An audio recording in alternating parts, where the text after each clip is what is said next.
นะครับ So, ladies and gentlemen, please allow me to inform you the brief agenda for today. All right, just for the first of our two-day international conference. Before we proceed, I would like to inform you that we will begin with the opening ceremony, and we are very honored to have with us this morning the Deputy Permanent Secretary of the Ministry of Education of Thailand. And after the official opening, we will have the token of appreciation and photo session taken, and then followed by the keynote speech on the digital transformation in the public sector, which is brought to you by Kun Chachawan Chitchai Mongkon from the DGA, which stands for the Digital Government Development Agency, which is a public organization here in Thailand, followed by a coffee break, and then proceed to the academic session, which hopefully, fingers crossed, will end at 4 p.m. today. And tomorrow, if everything goes according to schedule, we should wrap up this two-day conference by midday. So now, to officially commence to the opening ceremony, I would like to take this opportunity, ladies and gentlemen, to invite the Secretary General of the Office of Teacher Civil Service and Educational Personnel Commission, otherwise known as OTEPC, Ministry of Education of Thailand, to deliver the welcome remarks. Ladies and gentlemen, please give a big round of applause to welcome Miss Usani Thano Sawan. Please welcome.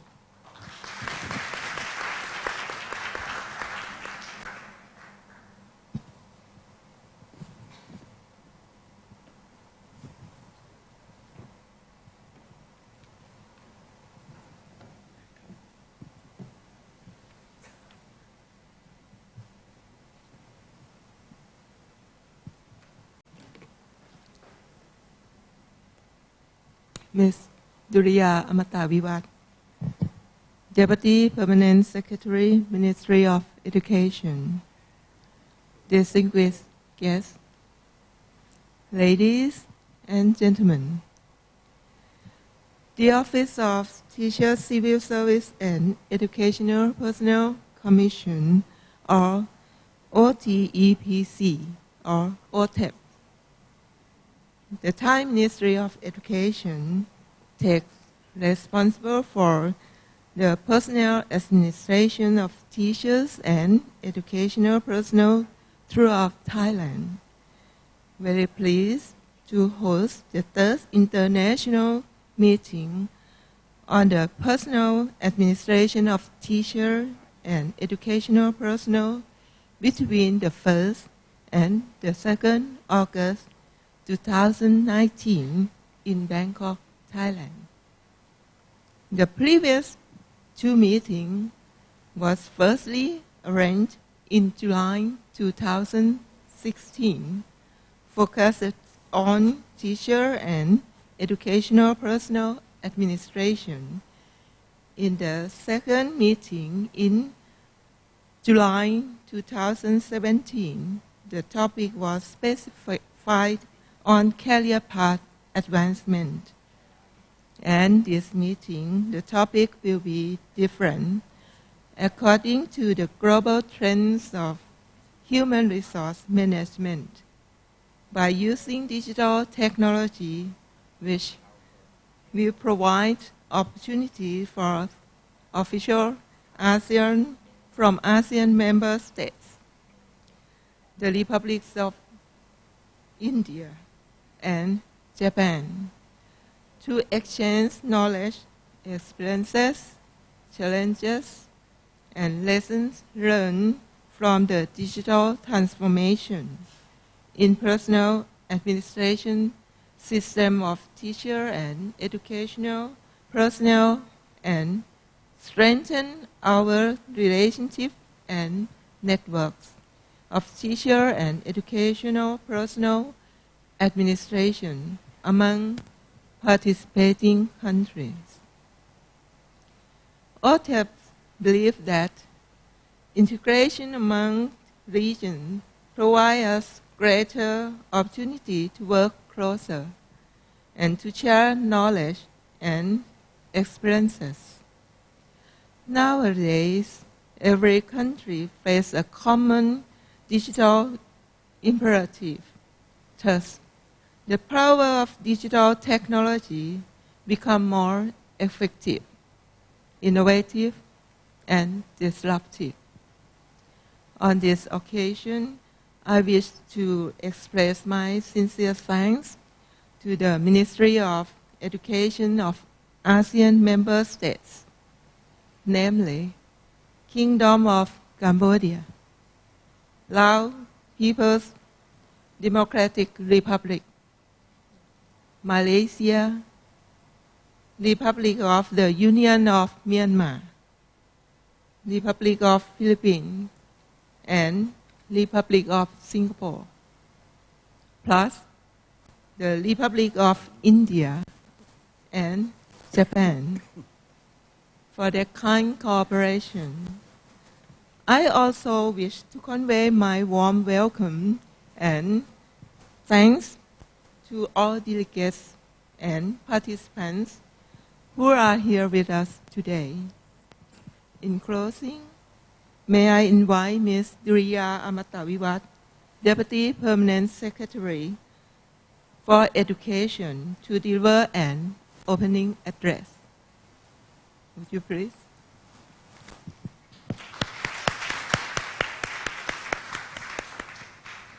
And now coming up on stage, ladies and gentlemen, Deputy Permanent Secretary for Education of Thailand.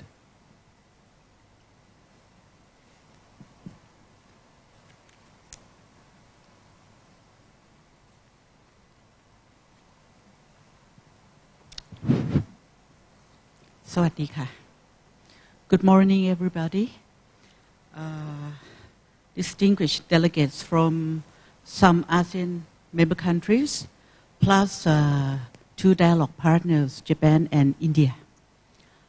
Secretary General of the Office of Teacher Civil Service, Office of Teacher Civil Service and Educational Personnel Commission, Dr. Benjawan Sangnit, Senior Expert of the Office of the Teacher Civil Service and Educational Personnel Commission. Ladies and gentlemen, may I first of all convey our sincere apologies from the Permanent Secretary of the Ministry of Education that he could not be here with you, all of you today. But anyway, on behalf of him, I would like to welcome all of you to Thailand, and especially to the third international meeting on personnel administration of teachers and educational personnel, which this year I understand that the theme would be on the digital transformation. I think that this theme is very relevant and very timely. So thanks to the organizer, Secretary General of the Office of the Teacher Civil Service and Educational Personnel and her team for organizing this third international meeting. And thank you to all of you for being here with us so that we can exchange the idea and at least sharing the knowledge and information on what we are working on the digital platform related to the administration. So the theme of this meeting is digital transformation, as we are well aware. But I would like to focus on the, I understand that this meeting will be focused on the three issues. The first one is rising role of the digital transformation in terms of human resource development, and how we can make use of the digital transformation in terms of the administration, especially in the personnel administration. And the second one is the challenges as well as the opportunities in terms of introducing the digital into the human resource development, in particular to teachers and educational personnel. So we will mainly focus on these three issues. We are well aware that there are many surveys and studies that shows that governments in many countries still have the disparities in terms of introducing the digital into human resource development.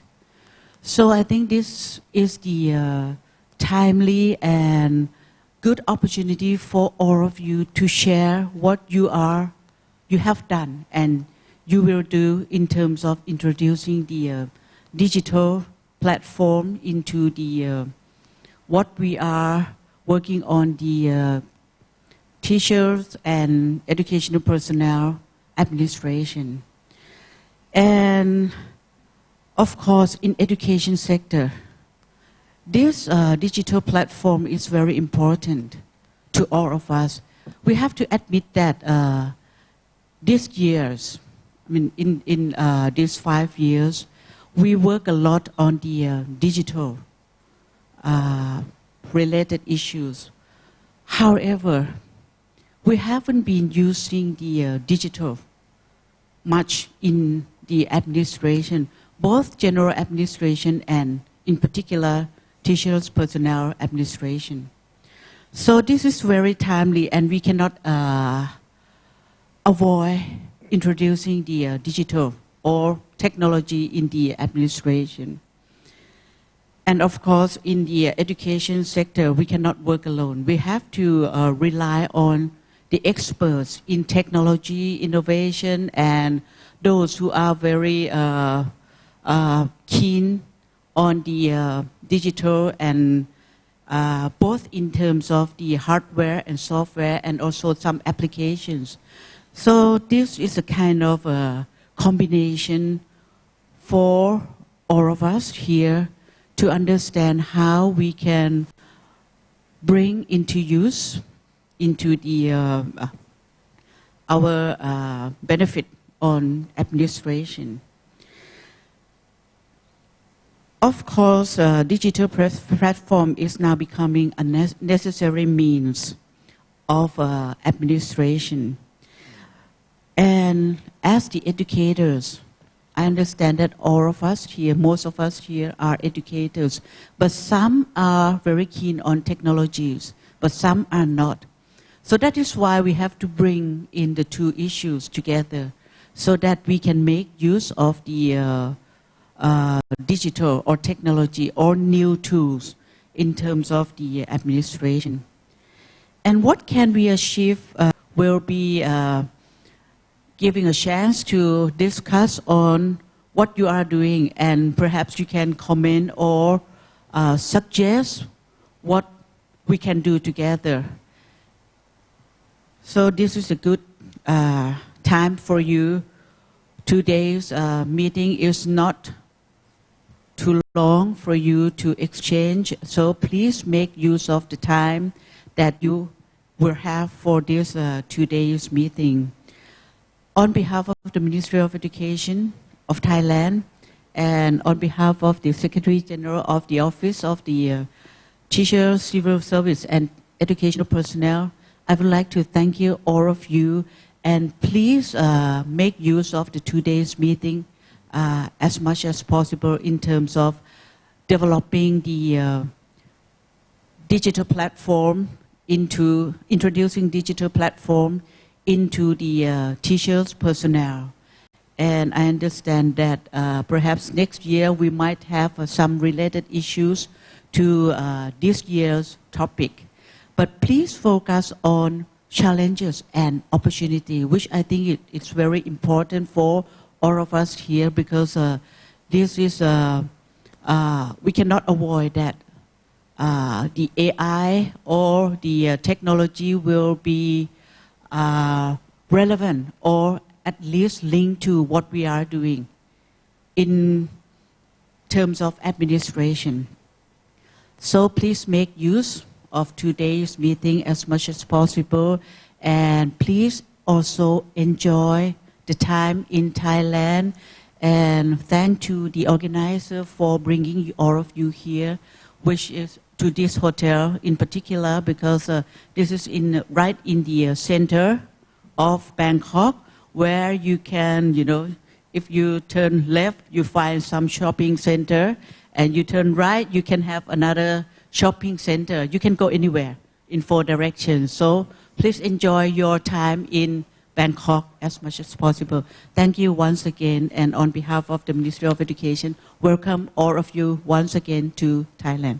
Thank you very much. All right, let's hear it for the Deputy Permanent Secretary of Education, please. And if she would please remain on stage, she please remain on stage to present the token of appreciation to the delegates with, according to the alphabetical order. งั้นเดี๋ยวขออนุญาตทีมงานช่วยเอาโพเดียมลงด้วยนะครับขออนุญาตนะฮะ So we're gonna be offering a little token of appreciation to the delegates along with the photo session as well.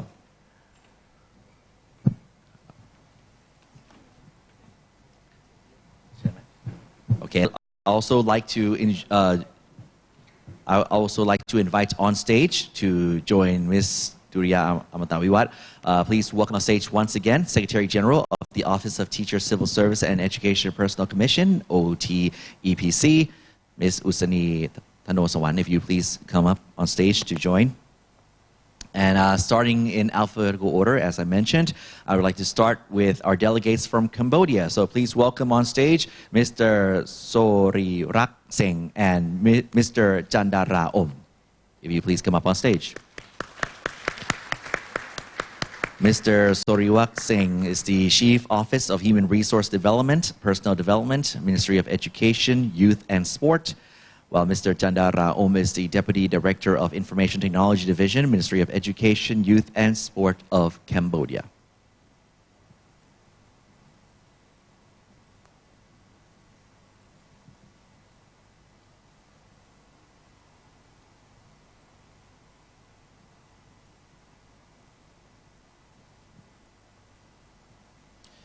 Moving on to the delegates from India, please welcome Dr. Ajit Singh and Mr. Parameswaran Narayanayar from India, please.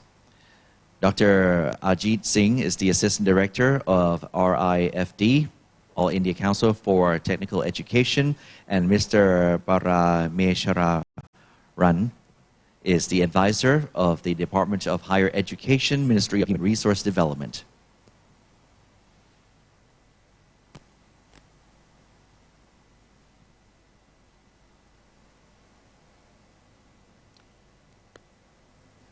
Thank you very much, gentlemen. Moving on to Japan, please welcome Mr. Misitoshi Nosaki and Ms. Natoko Kinoshita.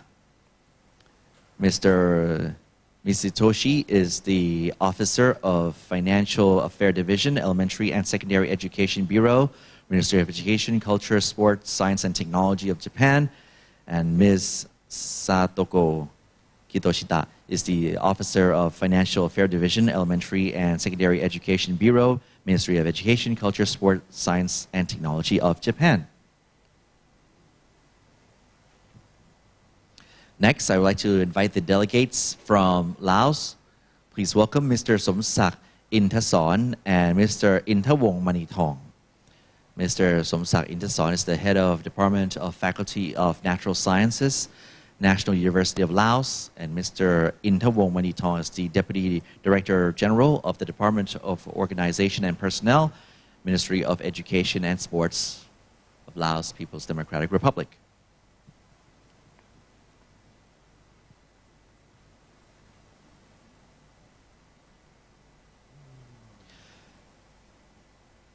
Thank you very much. Moving on to Malaysia, please welcome Mr. Hassan Mashroom and Ms. Alisa bin Sharani. Mr. Hassan Mashroom is the Deputy Undersecretary of Information Management Division, Ministry of Education, and Ms. Asila bin Sharani is the Assistant Director of Teacher Education Division, Ministry of Education of Malaysia.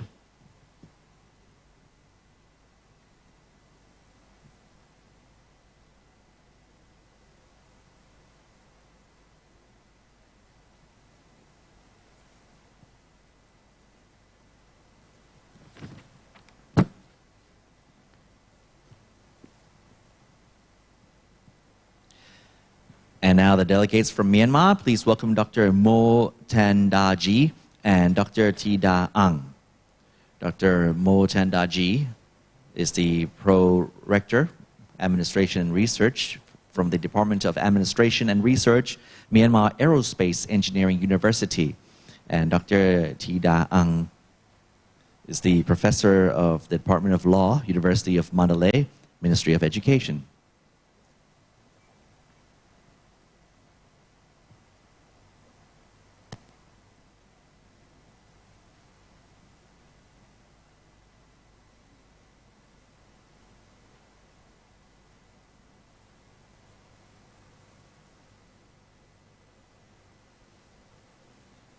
From Myanmar, thank you, ladies. From Myanmar, we move on to the Philippines. Please welcome Ms. Jennifer E. Lopez and Mr. Albert J. Rome C. Andres. Ms. Jennifer E. Lopez is the Education Program Supervisor, Officer in Charge, or OIC, of the Office of Director, BHROD, Department of Education, and Mr. Andres is the Supervising Administrative Officer, OIC, Personal Division, Department of Education.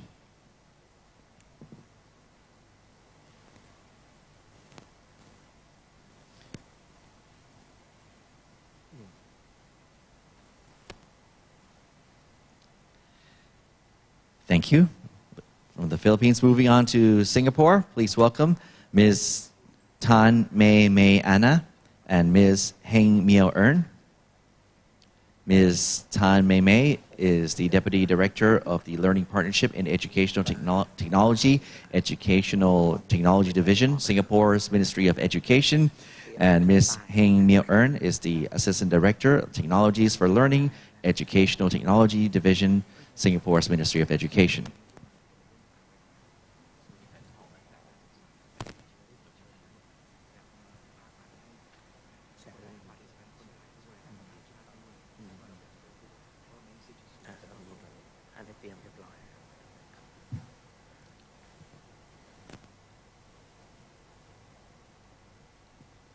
And last but not least, the delegates from Thailand, please welcome Ms. Ansuda Bunkhantinat and Mr. Waragan C. Suthit. Ms. Ansuda is the Director of Personal Administration, Investigation and Assessment Division, OTEPC, Ministry of Education, while Mr. Waragan is the Plan and Policy Analyst, OTEPC, Ministry of Education of Thailand as well.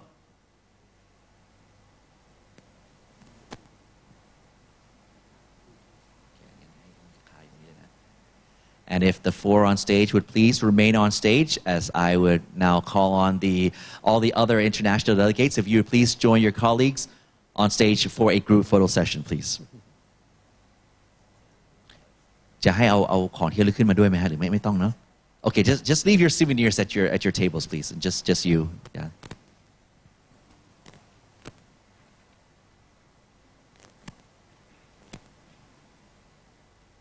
Yes, please.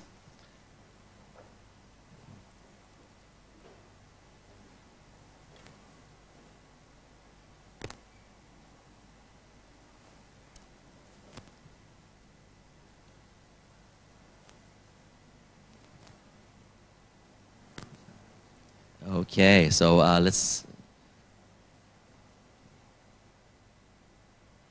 give some time to organize this.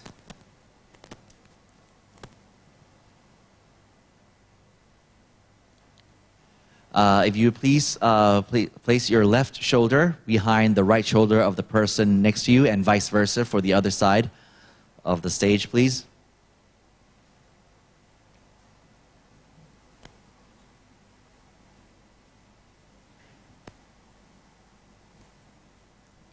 ได้ไหมให้ทุกคนถอยไหมครับได้อยู่ไหม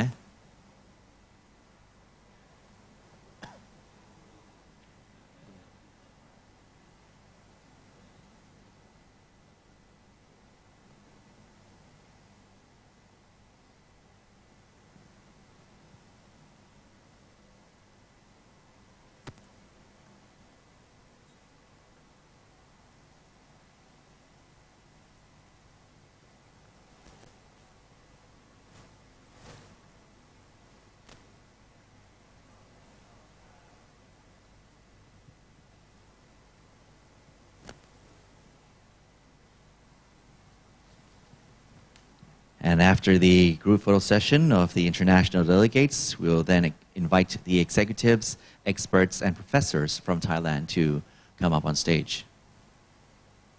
จะขึ้นพร้อมกันเลยไหมฮะหรือว่าจะรอจบตรงนี้หรือยังไงดีพร้อมกันเลยนะฮะโอเคขออนุญาตนะฮะเรียนเชิญเลยครับ If all the delegates on stage, if you please remain on stage, and I would like to invite the executives, experts, and professors from Thailand to please join the photo session, please. ขออนุญาตนะผมไม่สามารถอ่านรายชื่อได้นะฮะเนื่องจากไม่มีรายชื่อนะครับว่าใครจะได้ร่วมถ่ายรูปด้วยนะฮะเรียนเชิญนะฮะดีฮะแถวล่างโอเคใช้พื้นที่เป็นประโยชน์นะฮะนี่แหละฮะนักบริหารการศึกษาต้องความสามารถ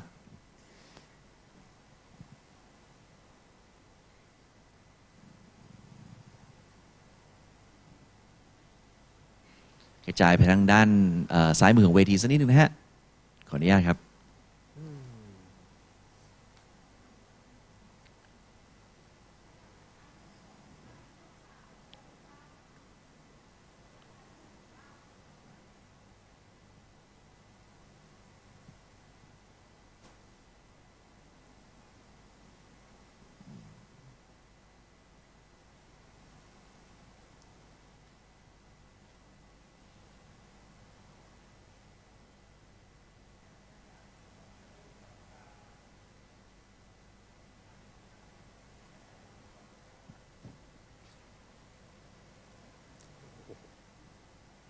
เรียบร้อยไหมครับยังฮะไม่รีบครับไม่รีบทีมช่างภาพวิดีโอได้แล้วใช่ไหมฮะต้องแพนต้องอะไรไหมได้โอเคสุดยอดOkay, right at the little red camera there. เรียบร้อยไหมครับ A big round of applause for all on stage and in front of the stage, ladies and gentlemen. Thank you very much. We look forward for a very constructive and creative meeting for the next 2 days. Once again, thank you, Ms. Deputy Permanent Secretary for Education of Thailand, Ms. Duriya Amata Wiwat, and also special thanks to the Secretary General of the Office of Teacher Civil Service and Education Personnel Commission, Ms. Usani Thano Sawan.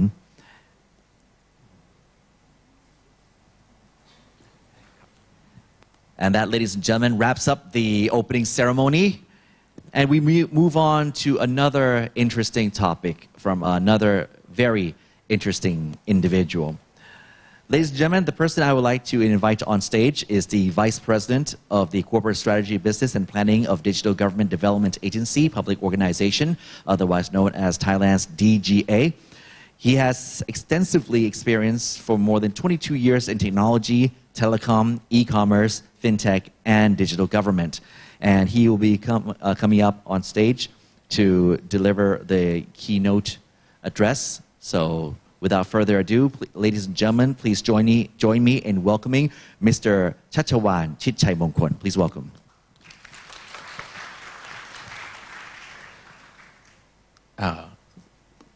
ก่อนอื่นก็สวัสดีก่อนนะครับท่านดุริยาอมตะวิวัฒน์แล้วก็ท่านไปละแล้วก็ท่านเลขานะครับอุษณีมโนธรรมนะครับ The first of all I would like to say thank you for the Miss Duriya Amata Viwat, the Deputy Permanent Secretary for the Education, and Miss Usani Thano Sawan, the General Secretary of the OTEPC, for inviting me for sharing the government, digital government with all of you today.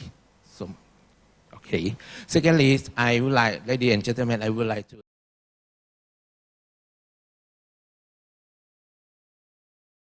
government, digital government in Thailand for you right now. So first, I prepare more than 40 pages for you, but after I listen in the detail, it seems like you are looking for the more information about how to focus the digital transformation for the education, especially. So we have to. I would like to sharing with you again in the maybe in a last few pages. Okay. The first of all, I would like to share with you about the Thailand at grants. Right now, our population at 70 million right now, 70 million people right now. 52% is lady, 48% is men. But a little bit, I'm not quite sure in detail. Currently, we have more than, you can see the digital age users, the age, the Thailand age structure around 15 until 54 right now. 50% is our labor in Thailand, and they can apply the many digital use application a lot. So we have more than 100 near 130 million mobile subscribers right now, even though we have just only 40 million people. So that means 2 mobile phone per person at least, right? We have internet. Our internet penetration reaches to more than nearly 50 million people right now, and our broadband nearly 10 million people by mobile phone, 4G and 5G incoming soon. We are the capital city for the social media application, as you see. We have more than nearly 50 million subscribers use Facebook, right? 44 million use Line, 14 million use Instagram, 11 million use the YouTube, and the last one, 8 million use the Twitter. You see, we spend more than 10 hours per day on the social media right now. But we still have the problem with the digital government. Okay, for the next step. Currently, we looking for the digital government from many countries, right? On the right side, it came from the Estonia, right? As you know, they are the first mover in the digital government policy and implementation. The second one is we look at the Singapore and Malaysia, right? The last one, we look at the Norway and also USA too. These, we try to apply the policy, try to learning about how to deploy the digital government to the Thai people. So we set our vision of the digital government by ourselves in 4 pillars. First of all, we will focus the citizen-centric first. We would like to understand what the people want, what the people would like to apply, to use the government service, right? The second one, we will focus on data transformation. The data transformation. We have a lot of the data transformation, but frankly speaking, currently almost of them is in the analog. It's not the digital right now. The third one, we would like to be the government integration. Currently, we have 20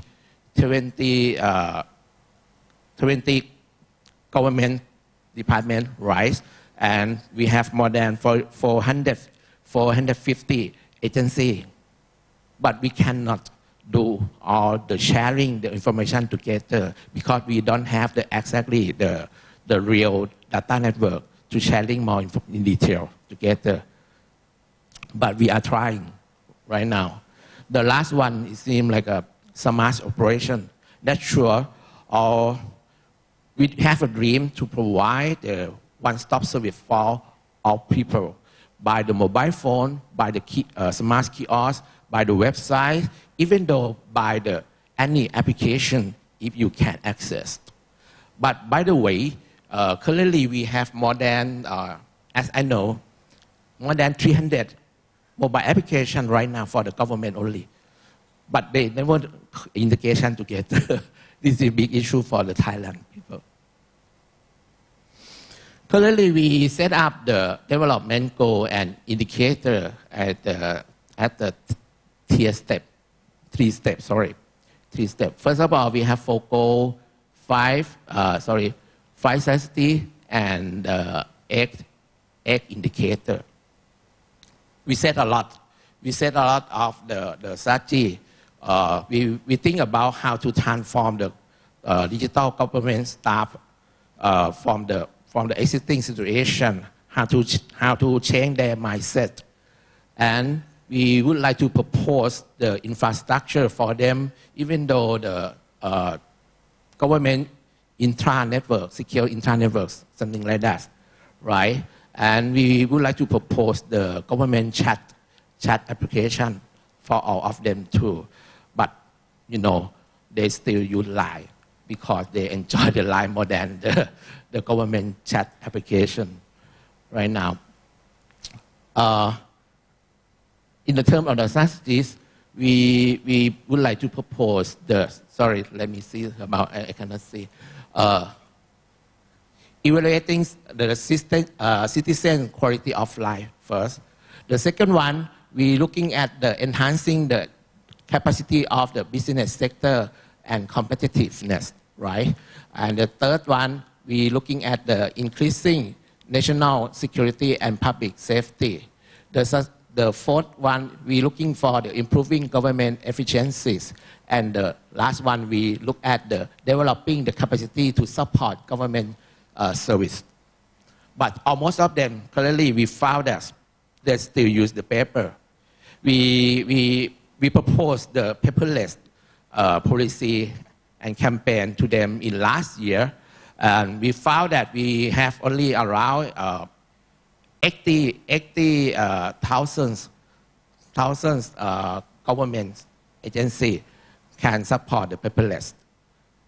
Currently, we have more than 200,000 government agencies, just around 60, nearly 50% only. It's very difficult in Thailand because they stuck on in the mindset. They don't believe in the digital. They don't trust on the digital. As you know, we launched the ATM, the machine for the banking, right? We spent more than 20 years to teach them, to let them understand what the machine can do. So, in terms of the digital government, I think it's the same situation right now. Even though we spend a lot of 10 hours per day for the mobile application. The last one in the indicator, we're looking at the how to apply the index at least the 25% to be the e-government development, right? We would like to promoting the countries to provide open data index, right? And next is we're looking for the increasing the country e-participation ranking, right? The third one, we are creating at least 100 smart service. We try to provide 100 smart service. They said 100 smart service, but in my idea, in my opinion, it's just only the, you know, convert doc file to be to the PDF file only. It's not the mass service. It's not the mass service. So we are looking for how to do the government data exchange center, how to provide the government as a platform for all of them. This is a big issue for us, and we would like to do in the next step.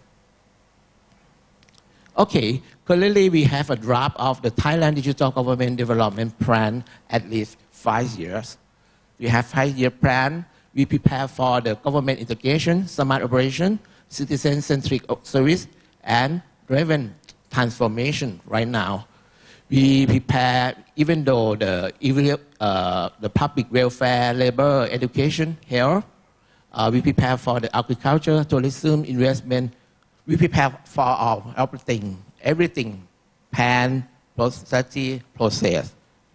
But the big issue, the people, we found that the people is very concerned how to change how to implement the digital government. Okay, let the strategy on the page. It's just only the strategy. We think about a lot of the strategy, but it's very difficult if the people don't open mind to receive, they need to change their own self and receive a new idea. We try to propose the digital governance by the service excellence, process improvement, data reusable, open data, strategic partner, and even though transparency. We share them about the knowledge of the digital enabling technology for driving the government's goal. We try to set many goals more than 10 or 20 years already, but it seems nobody understands how to apply the digital government right now, as we understand. We propose, even though we propose the index monitoring platform from the, as like a USA, we propose the idea from the project management for the World Bank, but you know, almost people still, okay, I understand your strategy, but how to apply the digital for my work? This is a big issue for me. Okay, currently we, based on the Gartner, right, 5 level of the digital government maturity right now, we are state on of the open data to be the data centric. We just revised the law and acts to support all data between the government to be ensured that all government can sharing more information together, no any sign or even though memorandum together, because almost of them concerned about the privacy law. So we saw this issue already in this year, and we suppose that we can launch the government data exchange in coming soon. And we hope we can provide the training and deploying the government data exchange in soon.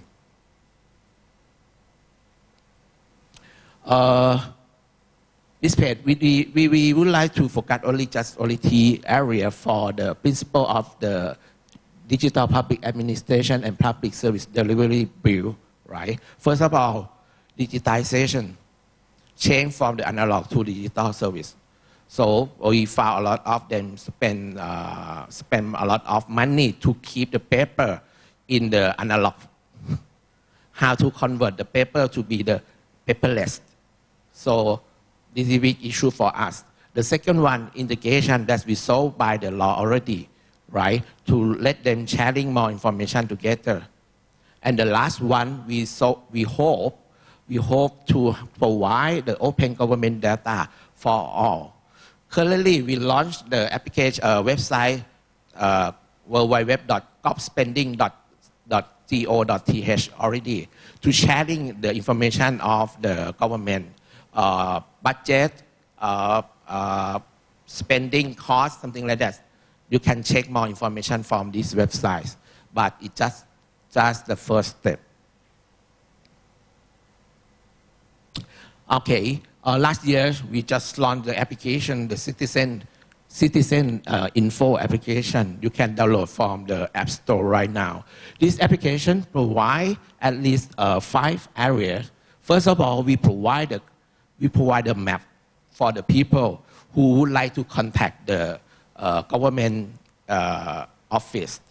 This is a big issue for the Thai people, because when we think about if I would like to renew my citizen card, something like this, I don't know what exactly the document I need to prepare and where I can do the renew citizen ID. So that is why we provide the map for them. You can check where you can do the renew citizen ID, where you can do the marriage certification together, something like this. Just provide the customer service map for them first. Currently, we provide more than 200,000 point of interest for them already right now on the application. The second one, we provide the citizen handout for the people, for the citizen. This is the same issue. We have a lot more than 10 process in terms of the government, but in terms of the customer, in in terms of the citizen, how to know that we need to prepare document before contact the government. Many documents we need to check first.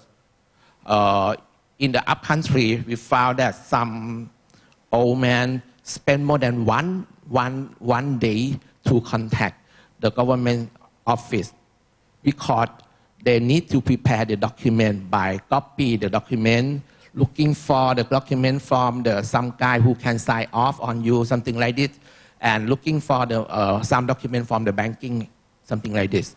They spend more than one day to contact with the local government office. It's very stupid, sorry. We provide a readiness survey too. This part for the government staff.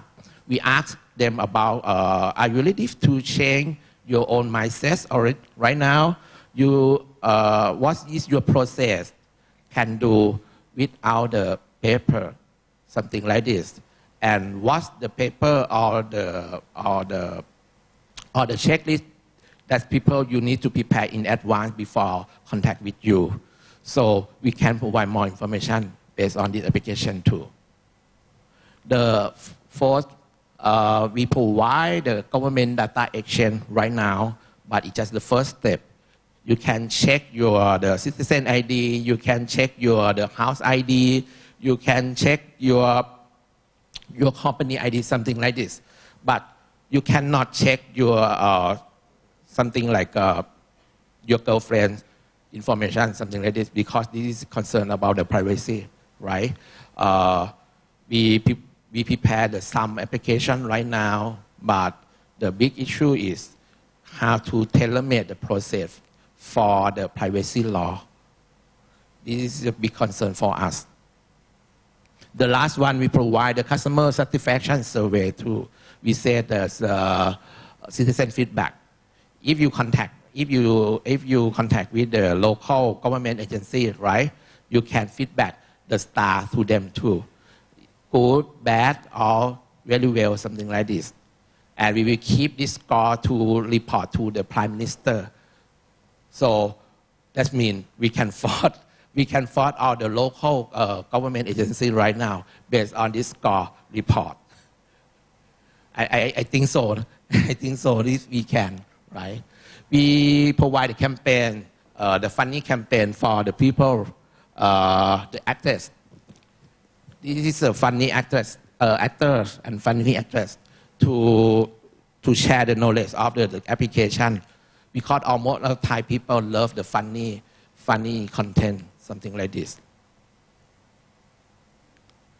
Okay, after we launch the first phase, right? The second phase, we will provide the 44 right of in terms of the what your right you can apply for the government, right? You may apply the support by your health, insurance, car, everything from this the next phase.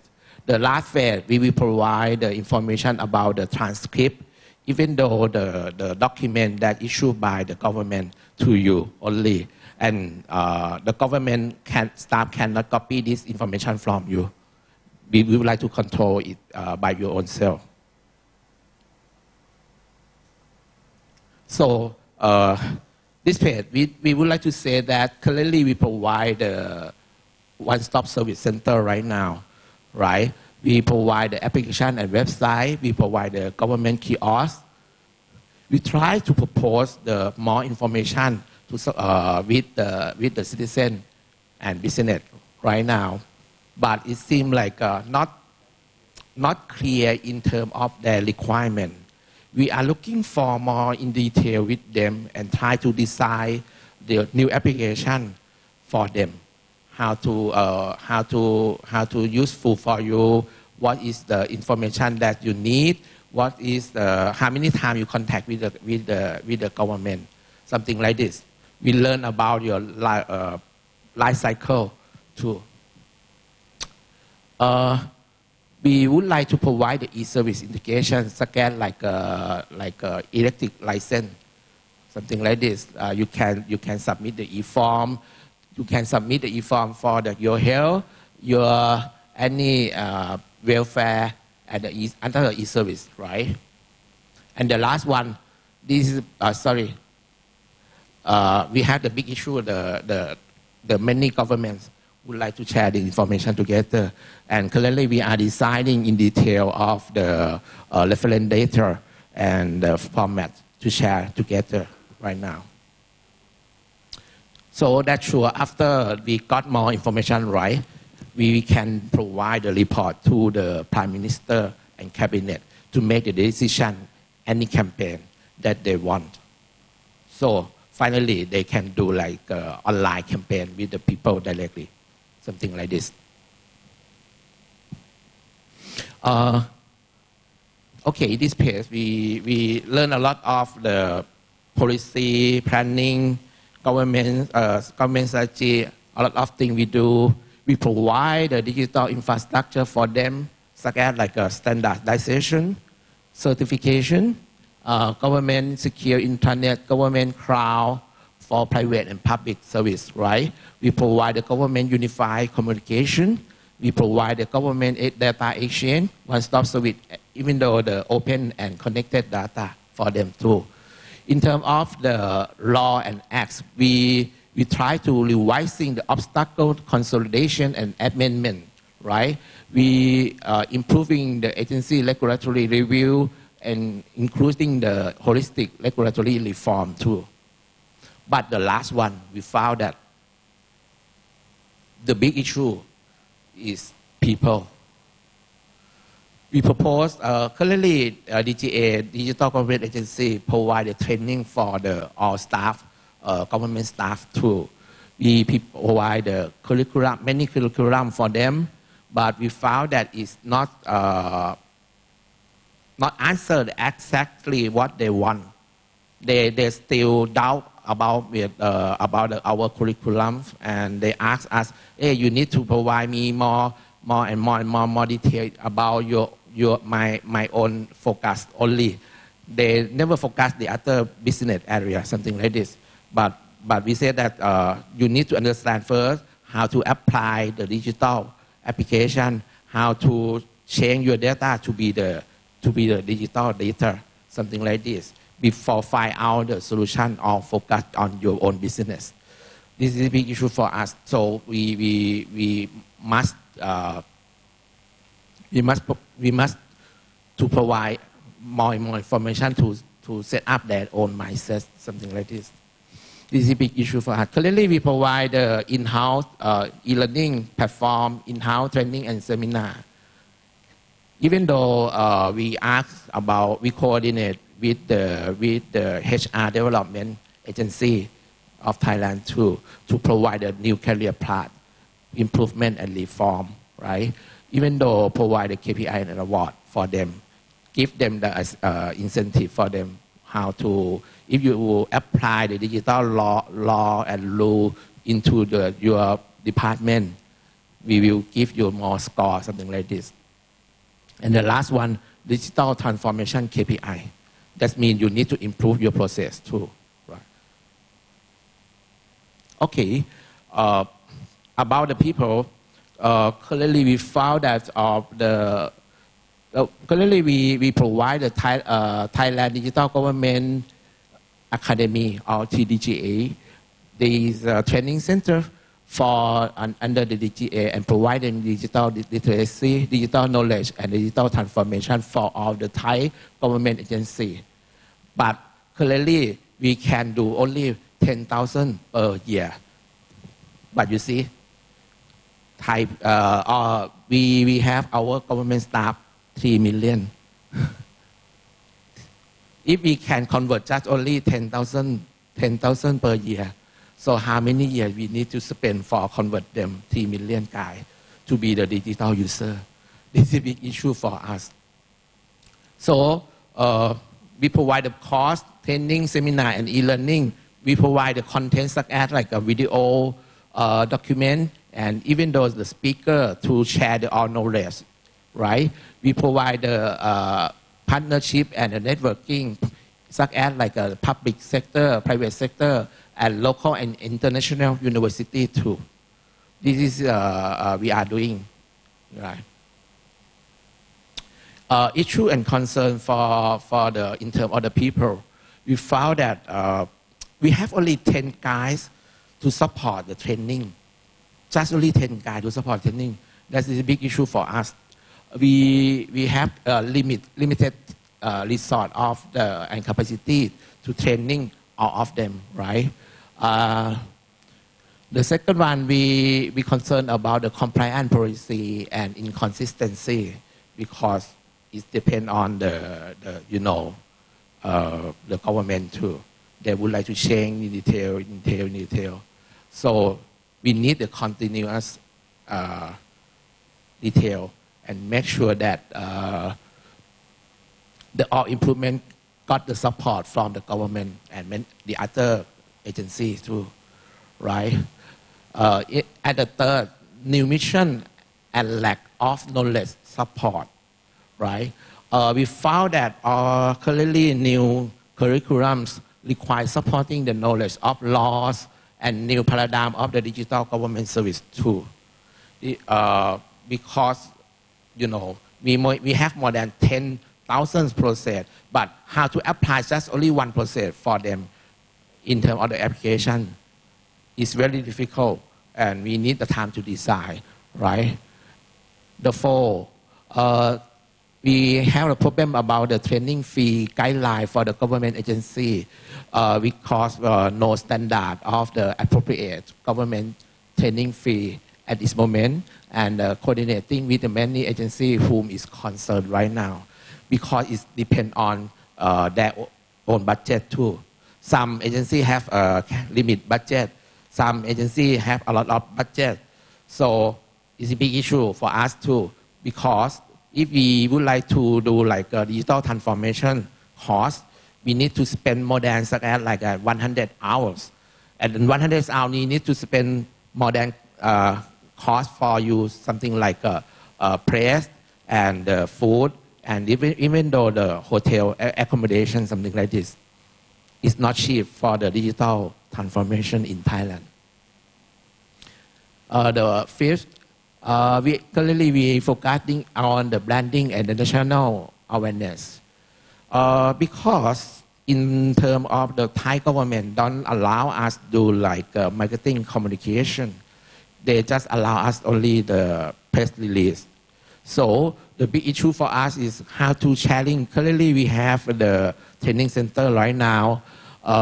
We need to do like direct sales for them and provide more information via the cabinet. Let them help us together. And the last one, enforcement incentive. This is a big issue for our Thai government staff too. I asked some guys who learn about our training course. They just say, okay, it's just training. It's okay. It's good for them. But he don't know exactly what is a good way for their own career path. They would like to improve their career path too. So include the more incentive like salary, something like this. This part, we are looking for the motivation tools that is a must to have fully support from the government in policy, compliance, funding, even though and KPIs too. This is a really big issue for us. Our solution, even though we have a lot of the issue and concern, we try to find out our own solution by ourselves, right? First of all, we do like a curriculum improvement by ourselves. We partner with the local university and the international university like Waseda University to provide the more information about the new course and new idea to develop the course, something like this. The second one, we looking for the professional trainer, not only focus the government, we looking for the public sector too, even though like international, something like this, to share the more knowledge of the digital transformation.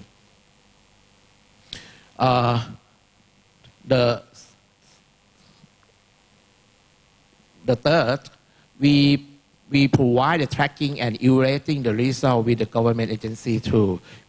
After learning our course, we found that a lot of complaints from the many agencies. They say that they spend a lot of time with us, but it is not useful for them. So we improve our curriculum already, and after they learn from us, we will check with your head again. You can provide some special project for you or not, or they understand how to apply, even though they can present the new project to you or not too. It's easy way for us just follow up and check up by our own self with your head. And it helps us to improve the curriculum for the next phase too. The fourth, we shaping the new e-learning right now. We found that this is a big pain point for the Thai people too. Almost Thai people understand the e-learning. They understand how to register, but this area is very, very small usage when compared with the other areas like a comic content, even though the social content area, because how to control them to spend the time and make sure that you spend a lot of time and we can testing you something like this. It can give you the incentive. This is a big issue for us too, and we are looking for the solution how to apply with the AI application. The last one, we looking for the co-creation for the development content. We cannot provide our own content only. We need more content from the public sector, private sector too. It spend a lot of money. It's not cheap, right? If you know, right? Okay. Yeah, for the one content in the YouTube, you can use by your own mobile phone, right? Something like this, but it's not sexy. It's not attractive. The educator to review your content until they finish. Something like this. It's very difficult that we learn about this. So this is our solution for training course. Okay, the last page, we think about the key success factor of the training tool in the Thailand. We think about the networking and the partnering with alumni and building the co-campaign together for learning, right? We have more than 500 people who learn for many courses from the DGA right now.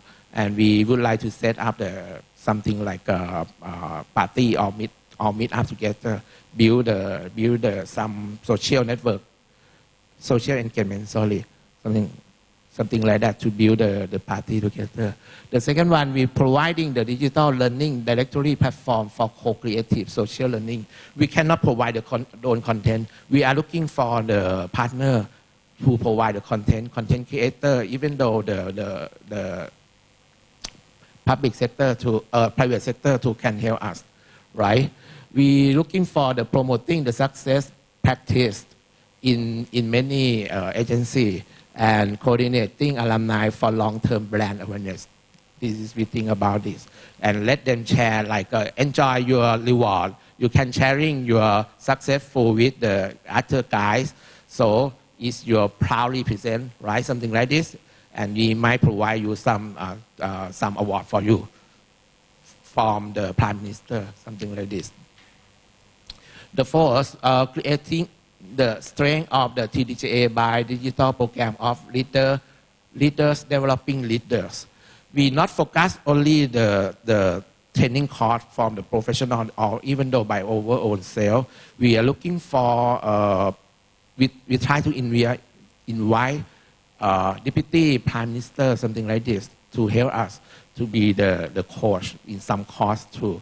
And they got a lot of the success because almost of them would like to see the Deputy Prime Minister or even the Prime Minister, something like this. And the last one, coherent the co-resource among government agencies, public sector, private sector, and other. We cannot do by our own self. As I say that I have only 10 people to do the training center is very small and it's very difficult how to achieve the target. So we need more than partner than to provide to support this area. Currently, we prepare the partnership program right now, and it's not finalized yet. But in terms of the business model, is nearly clear in soon. But we need to get the approval first. This is the 5 area that's the key success factor that we provide. So, yeah. Okay. The last one. Any question? If you have. Okay. Oh. Thank you so much. Thank you so much. Yeah. Any further questions หรือจะถามเป็นภาษาไทยก็ได้นะฮะเดี๋ยวเรายังไงผู้ร่วมฟังเรามีล่ามอยู่แล้วมีคำถามไหมครับคนไทยก็ได้ครับหรือสนใจหลักสูตรไหนสนใจได้นะครับเปิดอยู่นะครับ Any further questions ladies and gentlemen มีไหมฮะหรือว่าทางคุณชัชวาลมีอะไรจะเสริมเพิ่มเติมหรือโอเคไหมผมขออนุญาตครับแสดงความคิดเห็นเพิ่มเติมได้ไหมครับได้ครับได้ครับโอเค Hello everybody I'm just I'm Avud I'm a teacher commissioner of the Ministry of Education I think what we listen is just on the perspective of the super user and the technologies and what I think the guy that's come from the digital agency. Since we are the user of this transformation, I think we just not, in terms of the perspective of the user, it's not just like the literacy of technology or anything. It's something is more than that. We have to think about the financial support, the working culture, the change management, either the leadership of the executive, right? And I think the big problem is just right now with the emerging of the new technology. I think the big issue that we should be talking about is just like how do we decide our future job? That's the point. We have to do such thing like business process redesign, how to adopt the new technology and everything. I think the technology we can buy it. And literacy we can send the people to train as he just mentioned before. But the big problem is just the change. The change we have to happen. It's not easy work. We have to it just take just a short time. We have to keep doing it because the change is the only way come up. So I think it's now time where our community should go for it. Where how do we decide our future job and how we work together at the ASEAN, right? Okay. ขอบคุณครับ Thank you very much, sir. Would anybody like to add on to that, or Mr. Chachawan, would you like to say anything on that? คุณชัชวาลจะคอมเมนต์อะไรเพิ่มเติมไหมฮะไม่ฮะไม่หิวกาแฟแล้วโอเคครับ Okay, if you don't have any question, I need to thank you so much for listening today and let me sharing the knowledge about the digital government. If you have any question, we can share our name card together in the coffee break right now. Yeah. Thank you so much. Ladies and gentlemen, let's hear it for Mr. Chachawan Chichaimongkol, please. ขอเสียงปรบมือดังๆเลยครับ At this point, I would like to invite Mr. Chachawan to please come up on stage to receive a little token of appreciation from the Secretary General of OTEPC, Ms. Usani Thanosawan. If you please come up on stage as well.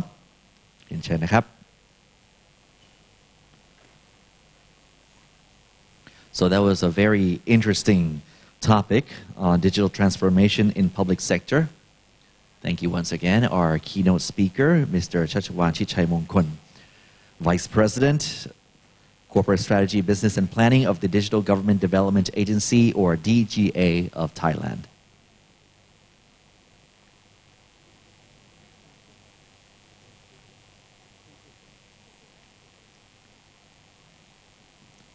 And once again, a big round of applause for Mr. Chachawan, please. And for those of you who would like to perhaps review the PowerPoint slides that Mr. Chachawan just presented, I'd like to inform you that behind your little, what do you call it? Yeah, your name badges, there's a little QR code which you may scan, right? And we have the digital platform, digital format for all the presentations that will be shown on the screen today. So now, ladies and gentlemen, we're going to take a short coffee break. It is now, according to my watch, it's 20 minutes past 10. So we'll come back at, say, 10:40. All right, we'll take a 20-minute coffee break outside where we have coffee, refreshments, and something to fill you up for the first half of this morning. And we'll come back 10:40 on the dot, and we'll start with the first set of delegates from Thailand. So, ladies and gentlemen, please enjoy your refreshments, please.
เพื่อนเลยที่เด็กเสริมแม่งคอร์สเลยว่าเหี้ยอะไรวะมาแล้ว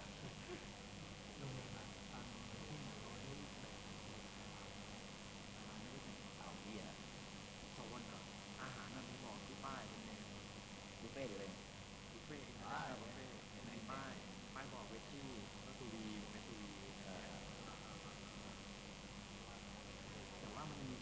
ดูดีชี้แม่หมูประจันหน้าดูดีนี่คนแรกรอเลย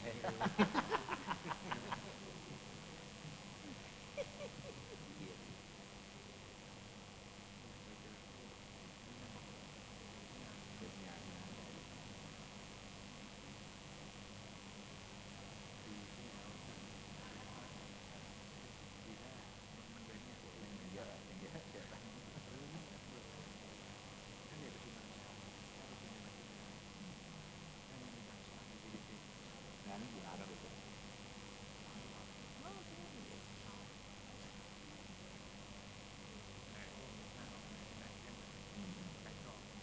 ทีหลังนะมึงเนี่ยแต่ว่ามีสมรสเป็นตัวมีเสียงมีสมรสไม่ทีเรียกที่ว่ามีบ้านเนี่ยตื่นมีทำที่ส่งเสียงไปมาแจกอยู่ได้โตแล้วไปได้เอาอะไรบอกอะไรเงี้ยมึงคงไม่มีคิดเอาของแต่ละคนพูดใช่ไหมก่อนจ้าบอกกูไม่มีไงไม่ต้องไหนไม่เอา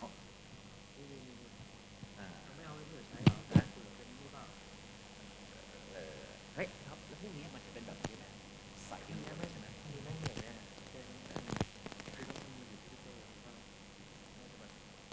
นั่นนะ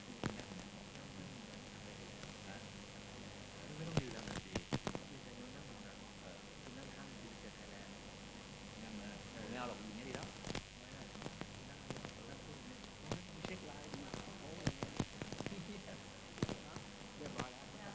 ไวครับอาวุธมาจริงว่าใบนี้เราไม่ได้แจกเนาะเราไม่ได้แจกใครที่ไหน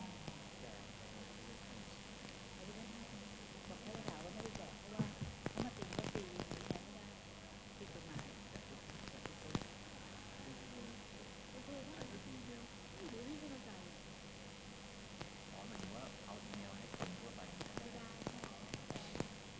แต่ที่แต่ละถามที่บอกไม่ได้แจกจะแจกกันมากทุกคน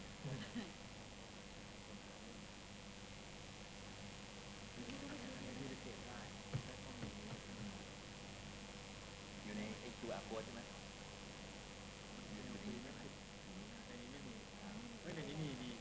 แล้วมีกินฮอตเขาไหมอันนี้ก็ลบดิเนี่ยลบอย่างนี้เลยลบไปอย่างนี้แล้วลงลบมา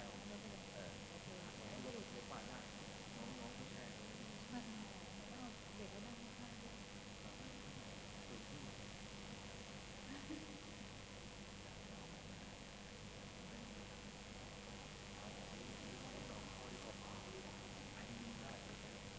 ถ้ามีขนมอะไรอร่อยพี่สั่งให้ได้เกลียดเลยว่า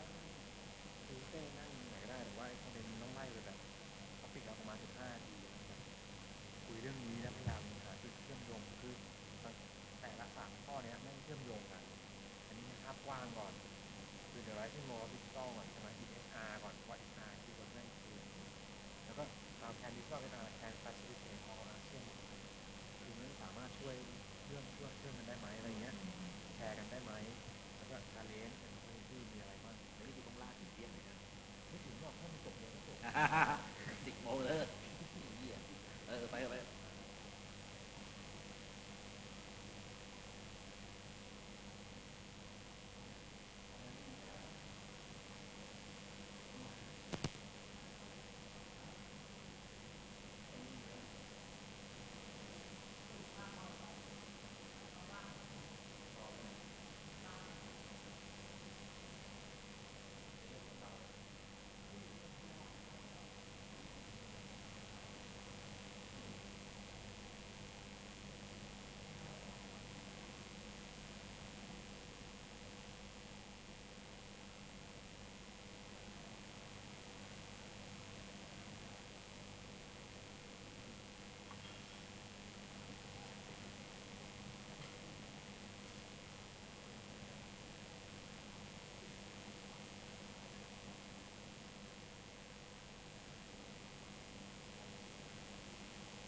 สวัสดีครับสวัสดีครับปีนี้มีพิธีกรด้วยทุกปีไม่มีทุกปีจะเป็นน้อง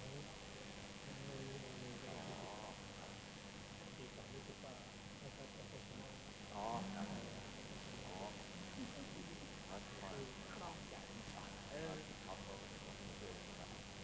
เขาพี่รุ่นเดียวกันน้องผมครับนั่นเลยครับไปถ่ายรูปไหมอ๋อยินดีครับได้เลยโอ้ยินดีครับงั้นเราเอาฉากประมาณนี้นะฮะจะได้ยืนยันว่าเรามาทำงานนะ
มีใครทำผิด112หรืออะไรอย่างนี้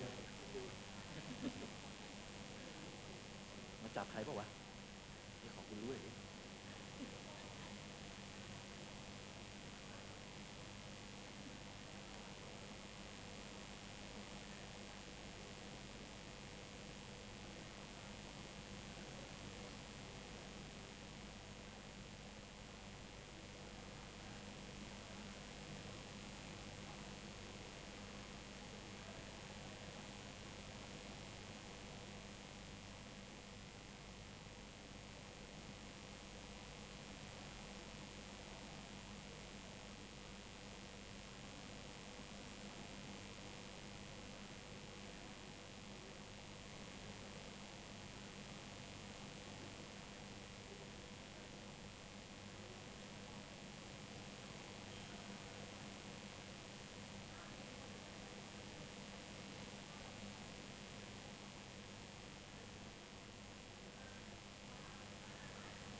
A little reminder, ladies and gentlemen, it is now 10:40. I would like to invite all delegates back into the main auditorium, please, as we will proceed with our international panel for the third international meeting on personal administration of teachers and educational personnel digital transformation. So if you could hear me, please proceed back into the main auditorium, please. Thank you. เรียนเชิญนะครับถ้าได้ยินเสียงผมแล้วเชิญทุกท่านกลับเข้ามานะฮะในห้องประชุมนะครับเราจะได้เริ่มกันเนื่องจากเรามีหลายประเทศนะฮะผู้แทนจากหลายประเทศที่จะต้องผลัดกันในการที่จะนำเสนอนะครับและเปลี่ยนกันตรงนี้นะจะได้มีเวลา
ใครเดิน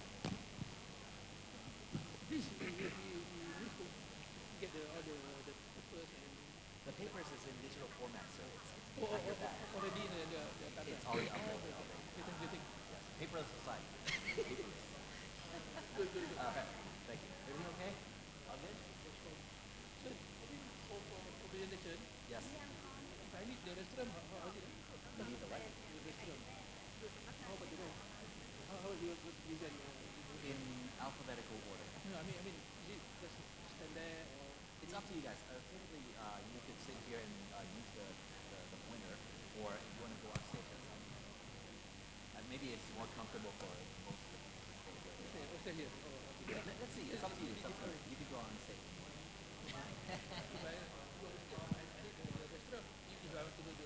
You need a what?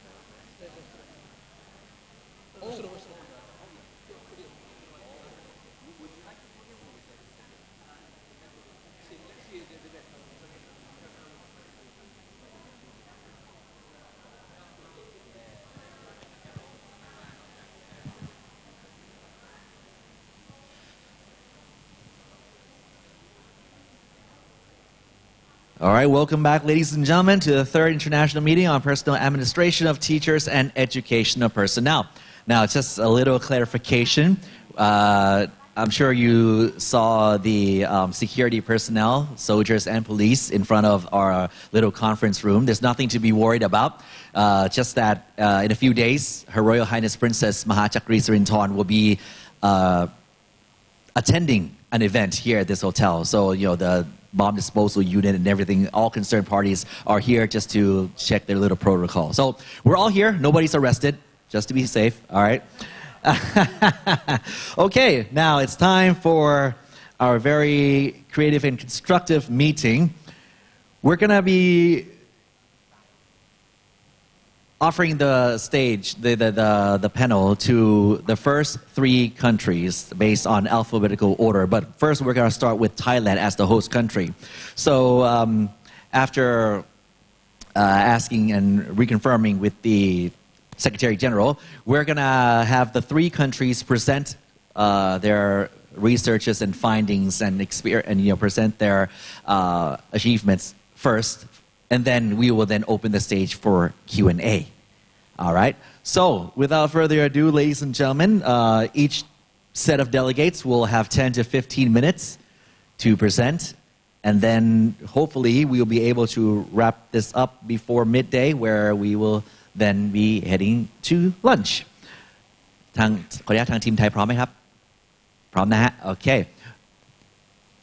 ยังไม่ไม่น่าจะกดได้ Okay ได้นะครับ Okay, so for Team Thailand, the two delegates that will be presenting on behalf of Thailand's Ministry of Education will be the Director of Personnel Administration, Investigation and Assessment Division, OTEPC, Ministry of Education, Mrs. Ansucha Bunkhantinat, excuse me, and Mr. Warakan Sisuti, who is the Plan and Policy Analyst from OTEPC as well. So, ladies and gentlemen, if you would please give them a big round of applause. ขอเสียงปรบมือดังๆด้วยนะครับ Thank you.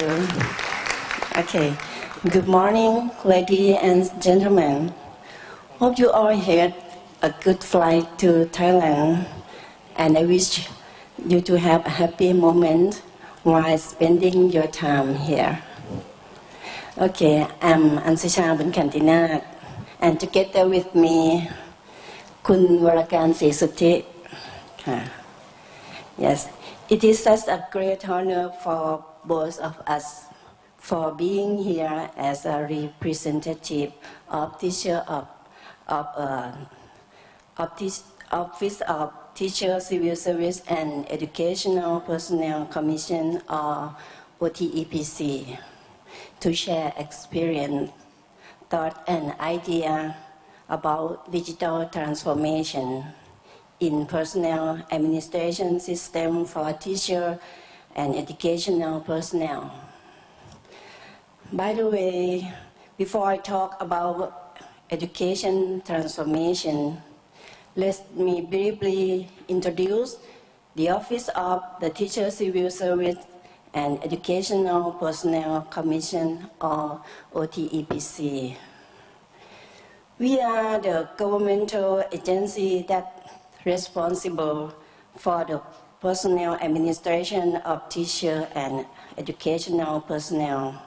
For example, teacher recruitment and education and teacher development, teacher promotion, and teacher salary. Benefits and welfare are our main tasks, which aim to develop the quality of personnel administration system for teacher and educational personnel. For nearly 500,000 teachers and educational personnel throughout the country. And now my colleague Kun Warakan will talk about the OTEPC digital transformation. Please, Kun Warakan. Right, good morning. Thank you so much, Kun Ansucha. Now I'd like to start with the background information, the beginning of our transformation. Next slide, please. Right. At present, all Thai governmental agencies are being digitized according to the National Strategy of Thailand 2018 to 2037 that focuses on driving Thailand to digital government. The government needs to improve the government data management and increase governmental agency integration throughout the country to combine data sets from various agencies into one single data set. This will achieve more efficiency in governmental services that responds to people's expectation by 4 core issues of transformation connected to each other: government integration, smart operations, citizen-centric services, and driving transformation. Then it will become a digital government that integrated, smart, and citizen-centric to meet citizen expectation for government services. For example, ease of use, speed, transparency, fairness, and enhancements of abilities. Since then, the all Thai governmental agencies believe that either digitalization or digital transformation is the certain answer to engage the government policy and people's expectation by becoming a digital government agency. The perception of digital transformation has aroused many of governmental agencies to develop and increase their working efficiency by embracing digital transformation, and so do we. Next slide, please. Right, and as Kun Ansucha mentioned earlier, that the OTEPC responsibilities concern about recruitment, development, disciplinary, career path advancement, and promotion of teachers and educational personnel. It would say that the OTEPC is a teacher and educational personnel HR. And I would say that due to a large number of teachers in Thailand, closely to 500,000 teachers and educational personnel, that tons of paperwork and documents are exceedingly come to the office and become problematic. Several processes of document management are involved. For example, paperwork assignment, space management for document storage, confidential paper leakage prevention measurement, paper waste management, like trading and disposal of useless paper, including recycling. So what we need also about how to make us work efficiently with speed, with security, with less of useless paper and transparent. So here are our solution. Right. The OTEPC is now preparing for digital transformation to improve HR services for teachers and educational personnel overall in Thailand. Recently, it has formed an OTEPC digital team to deliberate how to change the ways of working to improve working method and process of working that would benefit to teacher and educational personnel.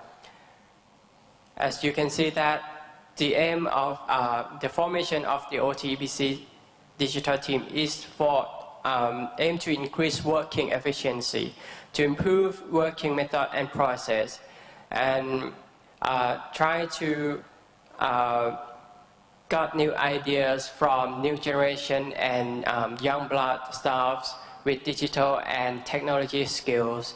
And how can we change to the digital transformation is redesign, creativity, productivity, and thinking out of the box is the main idea, right? And the digital transformation draft plan focuses on two major elements: digital infrastructure upgrade and organization staff development.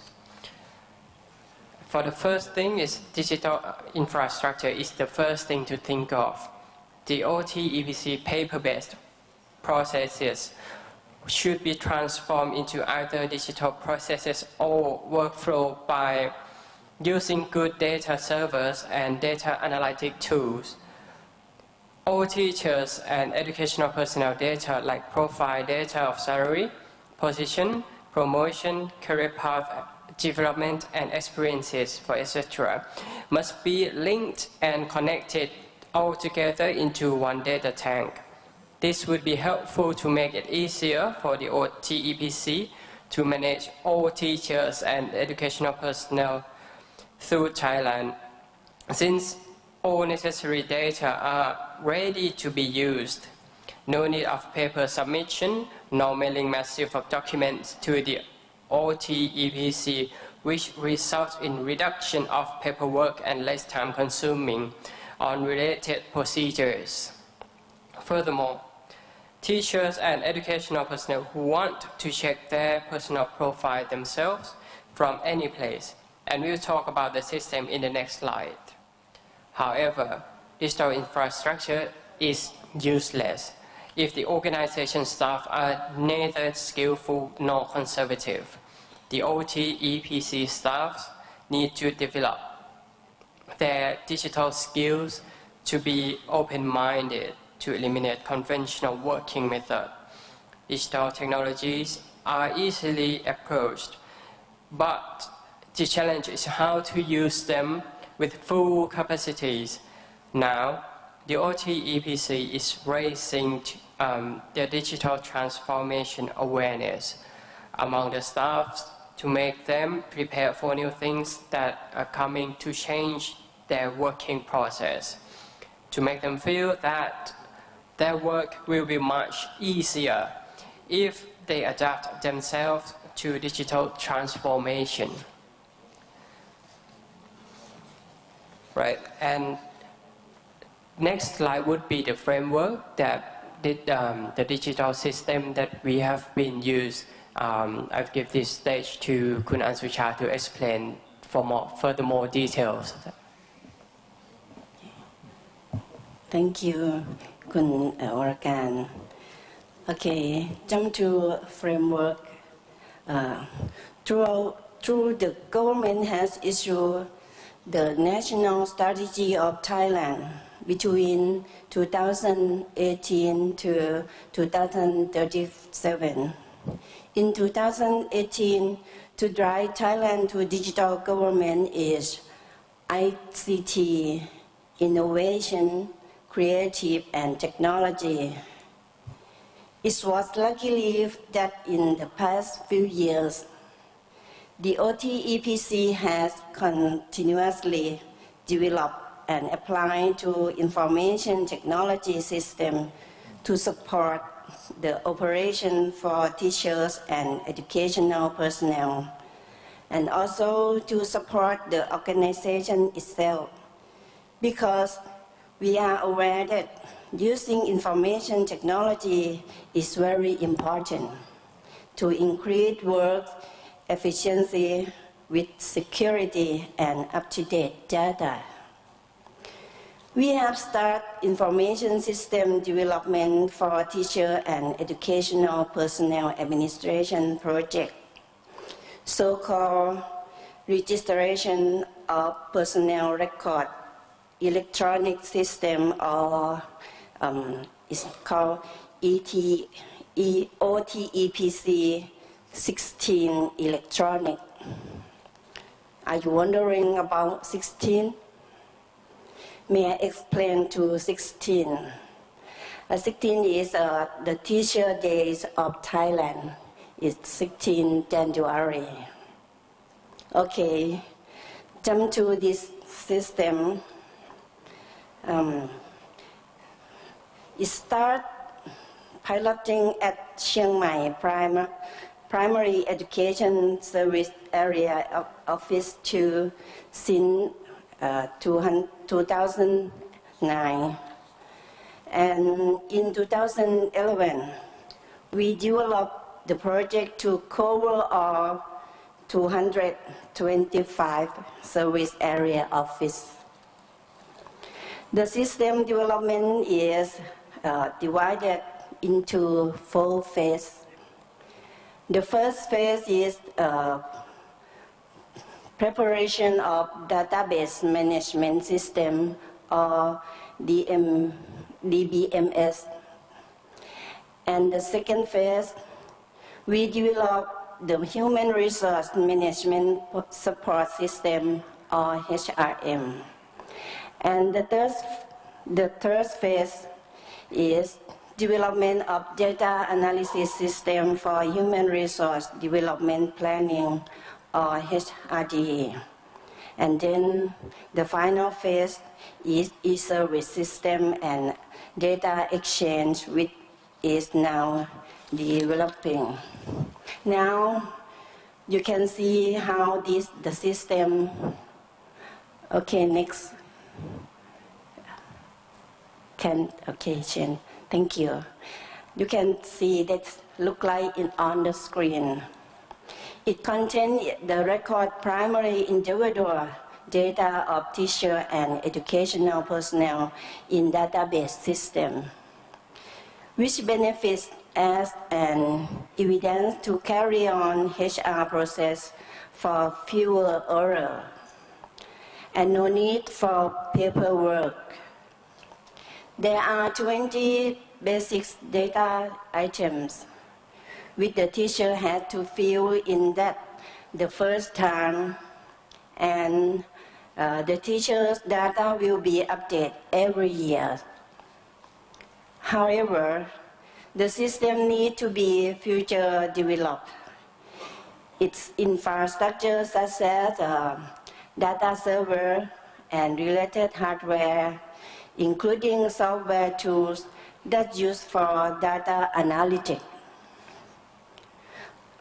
Other expectation for this system, this to be a significant database for teachers and educational personnel administration that can be also used by other education agencies. Unfortunately, that the time is running out. So I'm pass the microphone to Kun Warakan for conclusion. He is the one of the young blood of OTEPT team. But if you have any question about the system, please feel free to ask me later meeting. Thank you. Right, thank you again, Kunan Sucha. So I would conclude that the OTEPC has extremely realized that digital transformation is necessary. Conventional method of work, paper-based process need to be digitized and collected into digital data forms. The OTEPC has a strong will to serve all teachers and educational personnel all over the country with new method of work in combining various fields of data all together, make them secure, linked, and connected to one database, which is supposed to benefit teachers and educational personnel administration. Not only teachers and educational personnel that would gain this advantage, but also government that reach its goal of being digital government to serve all Thai people. Thank you. Thank you very much, Mr. Warakan and Ms. Ansusha from the OTEPC.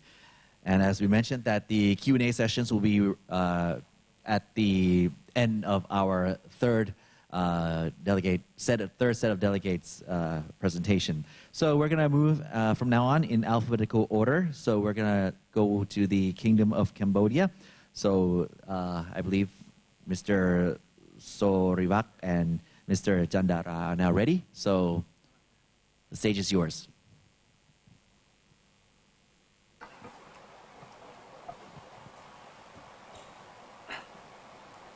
Good morning, ladies and gentlemen.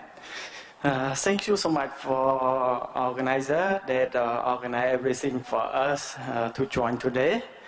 Yes, today I have the topic related to digital transformation in education in Cambodia. Before I start my presentation, I would like to raise up some related to digital. Digital transformation is the popular topic in my country currently.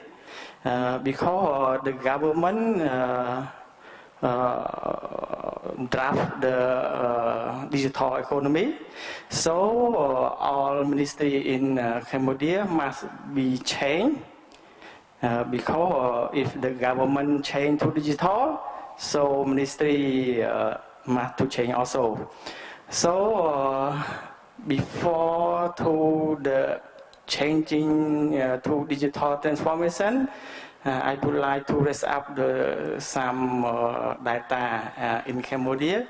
So my agenda for general education statistics, ICT status in education, and the third, the information management system. The last, the plan that ministry to transform to digital. Yes, the next slide, please. Yes, currently we have 30, more than 30 schools that see in the data, but I'm not present detail. but the primary school cover 55% in my country. So there are around 3 million students in the school system in Cambodia. So the next slide, please. So this is the data of teacher and non-teacher. That the female for teacher 52%, and the male only 48. Yes. So the gender, I think that is good for the gender. Yes. So please, in the next slide, I summary. It is the teacher training institution. There are around 26 institutions in Cambodia that train the teacher in Cambodia. Yes. Please. Yes. This is I want to raise up the computer lab. There are around 300 schools that we available the computer lab. Why I raise up this issue, this topic in my slide? Because if you want to do the transformation, digital transformation, if all related to department or related to school don't have the computer, don't have the device, so we cannot talk about the digital transformation. So we hope all school, all department, all ministry must to have the knowledge related to ICT. Yes. Next slide. Before I present the digital transformation, I would like to present the policy or law that we support Ministry of Education to transform or to mean that digital transformation all sector. So we the next please. We have the policy and master plan of ICT that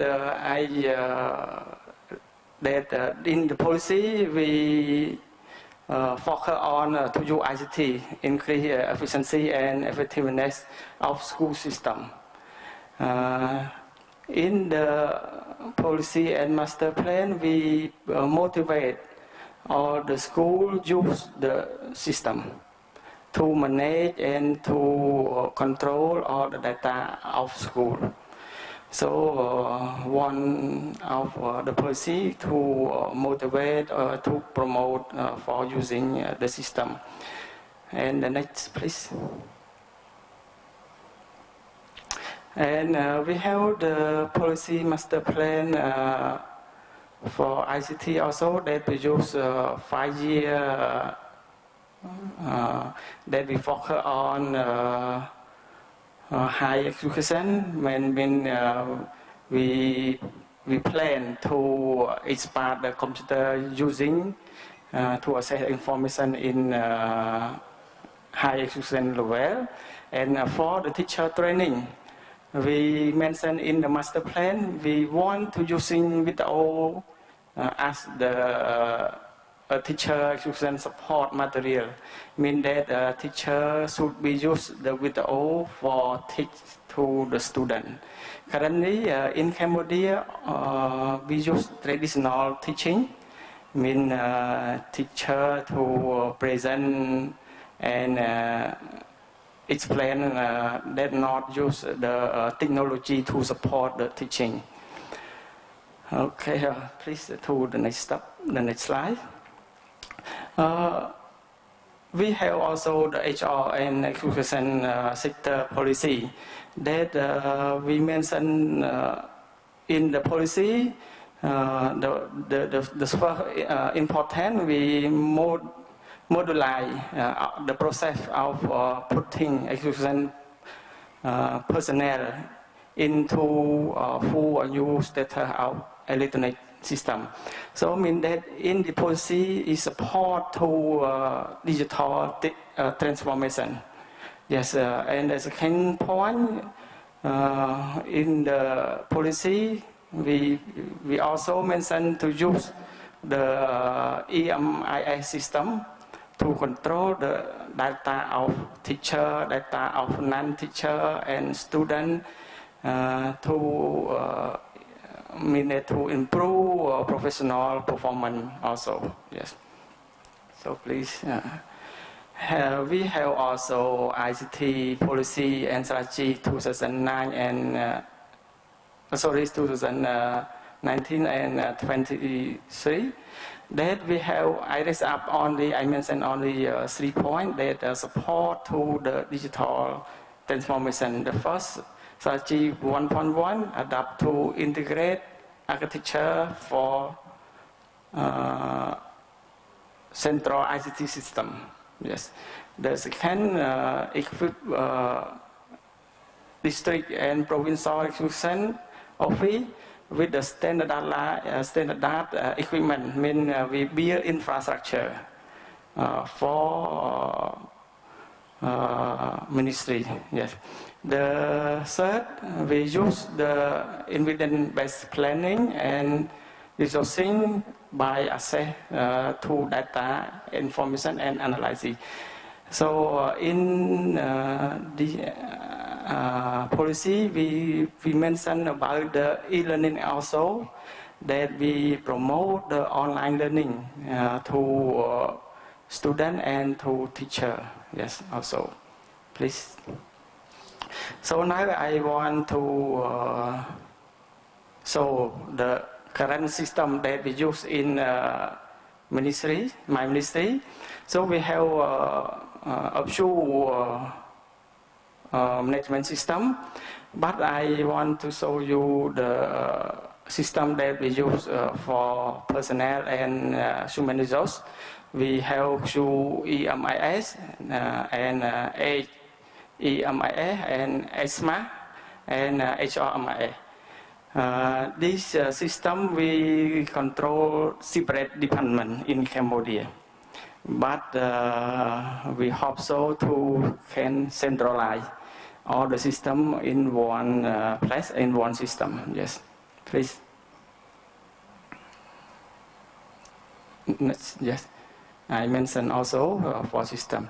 So is the stage of ICT transformation. I mean that we have the flow of process before the transforming. So we need to emerging. I mean that country just start the ICT inclusion journey. I mean from the background, the basic of student. We start ICT. So we next step we apply. I mean that we must to develop the understanding of ICT to learning. I also to raise up already that teaching method in Cambodia not yet using ICT to support the teaching and learning, not yet. Yes. So please to the next step. I am yes.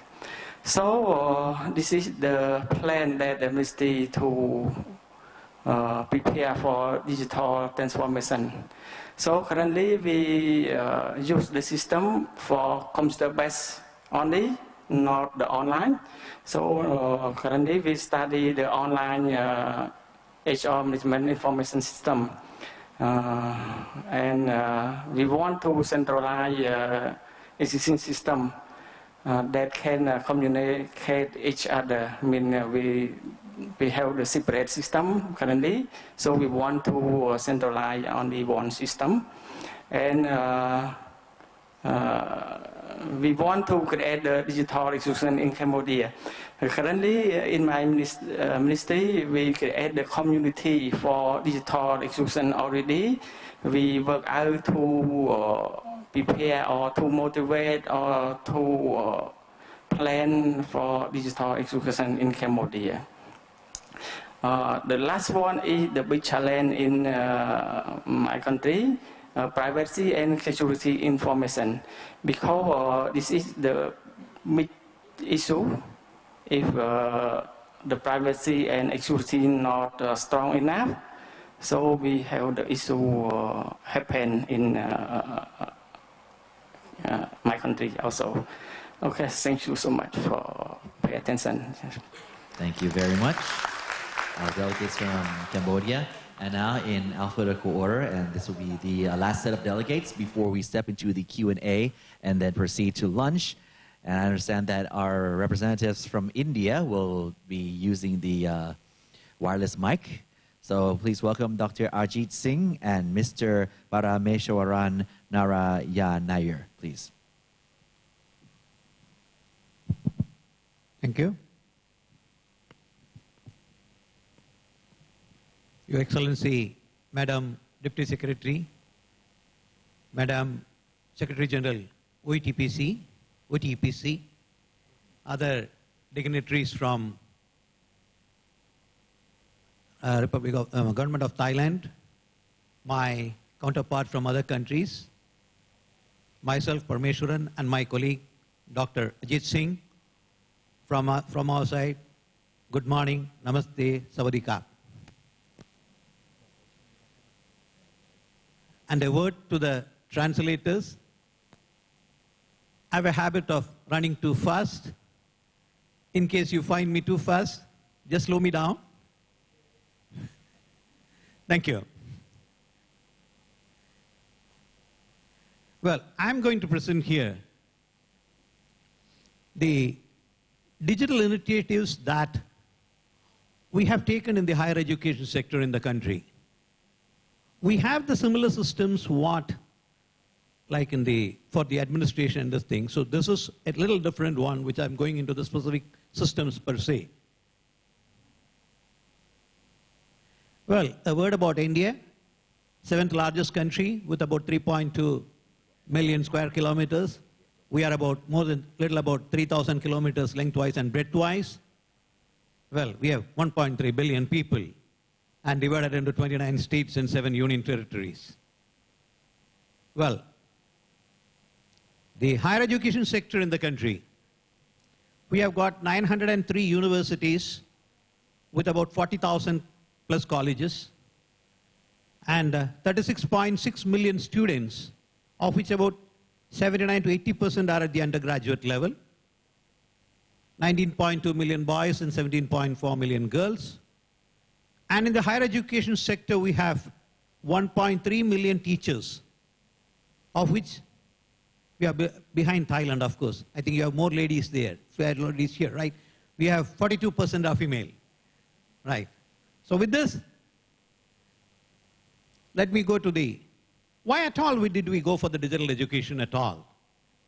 Is it just because the technology is coming and we should go for that? No. There are the competing demands on the resources, excellence and equal access. Being a big country, there are many parts of the country which are very difficult to access. You don't get the good teachers out there. So this is a big problem there. And even if we say that, today, our gross enrollment ratio between the age of 18 to 23 stands at about 25.5, whereas the world average is about 36. And in the developed countries, it's about 84. So if you want to improve that, and we start going by the brick and mortar model, and if we start setting up the universities and the colleges for education, then we estimated that probably every month we got to create something like 270 colleges. Well, this is not practical. And even if you create the college, where are the teachers? So that's why we said that technology provides a fine balance. Technology gives a balance to achieve both excellence and equal access, so that everybody can get access to the quality education. That is, because in the urban areas, you have got good teachers, good colleges, but in the rural areas, we don't have that. So how can these good teachers extend their thing to the rural areas? That's what. And another thing is, you know that times have changed. Earlier, we used to learn, earn, and retire when we get a pension or something like that, and then enjoy our retired life. But today it has all changed. It's lifelong learning. Every day one has to learn. The day you stop learning, probably you will become redundant in the society and also in your home, right?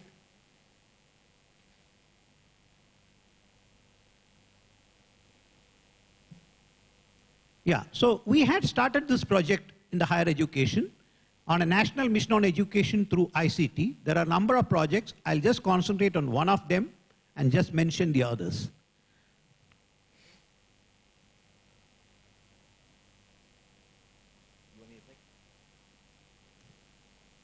Yeah.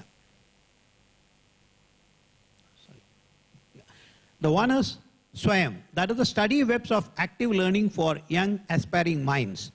This is the online education platform which India has developed on its own. We have our own online education platform similar to what you have Coursera, edX. These are the platforms you may be aware of. A similar platform has been developed by India. The objective is anyone, anywhere learning at no cost. This was launched in 2017, July, about 2 years back. And about the coordinators I will mention to you. The most important thing and the significant difference of that platform vis-a-vis the other platforms is that we have integrated that with the conventional education, which means that a student studying in a college or a university could take about 20% of the courses online through this, and that will get reflected in his degree certificate. Up to 20%. That's what the necessary regulations are there in the place. And second, since we are talking about teacher education, how do we put it that in the, this is a common online education platform for the students as well as the teachers. They could do their career advancement by doing the courses in that. And another is, they have certain academic performance indicators, which they get their own promotions, the teachers. For that also, if you create and put a course in the platform, you get credit for that. So that's how we are using it in the teacher education.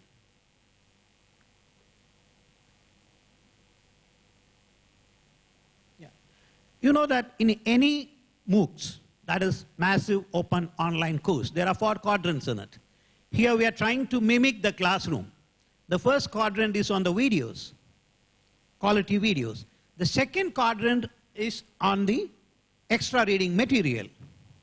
The third quadrant is the discussion forum, where the discussions take place between all the participants. And fourth is an assessment, which is weekly assessment or monthly assessments. Of course, this all will be followed by the end of the term proctored examinations, which are conducted across the country in more than 200 centers. So where the students could go sit for the exam, and those who are successful, the certificates are given. Well, I talked about the national coordinators because we have separate coordinators for the undergraduate courses, for the postgraduate courses, for the management courses, for the technical, that is the engineering and other education, and for the teachers training, that's what the last teacher training program, we have a National Institute of Teachers training. They develop the courses for the teachers, specifically on the pedagogy. So these are the coordinators, and there are something for the schools too. 2 of them. As I mentioned, The biggest, the unique, proposition of this is that this is integrated with the conventional education.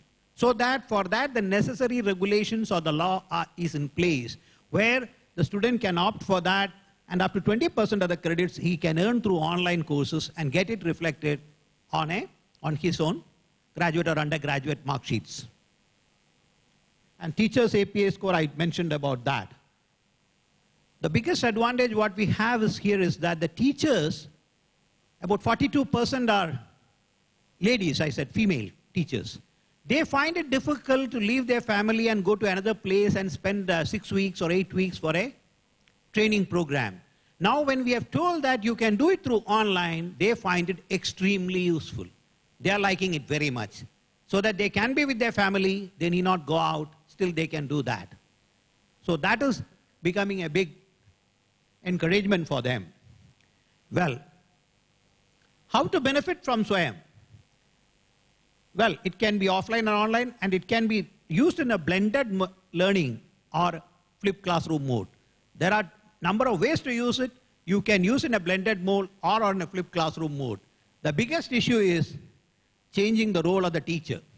This is what we were discussing in the tea time at the tea with some of my colleagues from Singapore. Because the role of the teacher is changing from the, I think somebody mentioned it in the in the welcome speech also. This is what is the most difficult thing. The role of the teacher is becoming a facilitator. Because often we found that the teachers are asking that when we introduce this, okay, I ask them to go through this course and come. He may ask a question which I do not know. Is it something that you're going to replace me? These are some of the common threats that we had faced. Then we had to tell them that, look here, as a teacher, this is going to only supplement you. It is not going to replace you, number one. Number two, well, your role is changing. You are becoming a facilitator than being a storehouse of all the knowledge.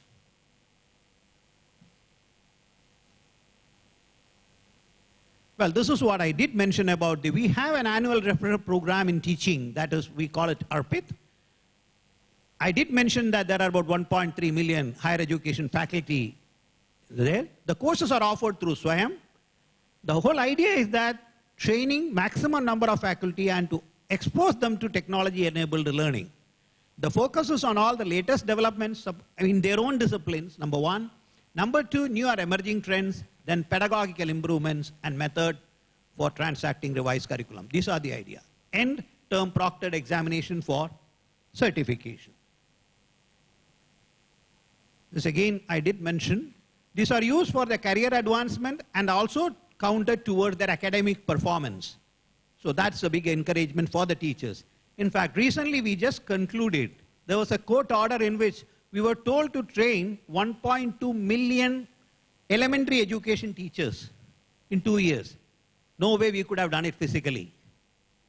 We just launched it through this program, SWAYAM, and across the country, these people just completed 2 months back their elementary education training in the elementary schools. Because this was done, this was a countrywide program which we could do it through this. Well, let me briefly mention about, before going into the challenges and the way forward, some of the other initiatives that we are doing. Just I'll run through that. What we have done is, this is called SWAYAM Prabha. This is nothing but 32 educational channels, television channels, which using the satellite, we have our own satellite, means the country has a satellite of its own. So using that satellite, we have 32 educational channels. Each channel has about 4 hours of content fresh every day, which is repeated 5 more times, so that makes it 24 hours. And they are basically curriculum-based and done by some of the best teachers in the country, and covers all disciplines like engineering, humanities, science, commerce.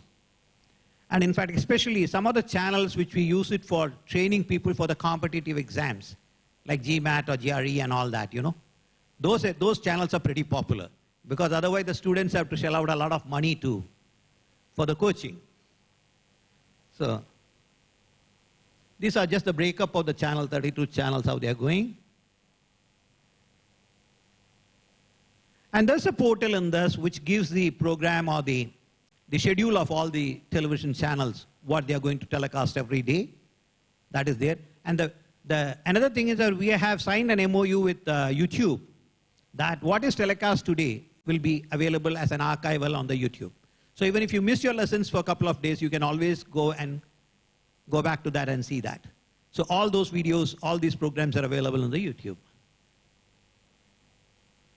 Well, this is the standard DTH network, nothing great about it. All you need is a dish and a set-top box to receive it. That's all. The next project is on the National Digital Library. That is, this was launched last year, and there are about 30 million books on that. This is basically a single window search facility which is connecting all the digital resources in the country. So with using this, you can just browse through all the digital resources, and it is available. There are 30 million books are available.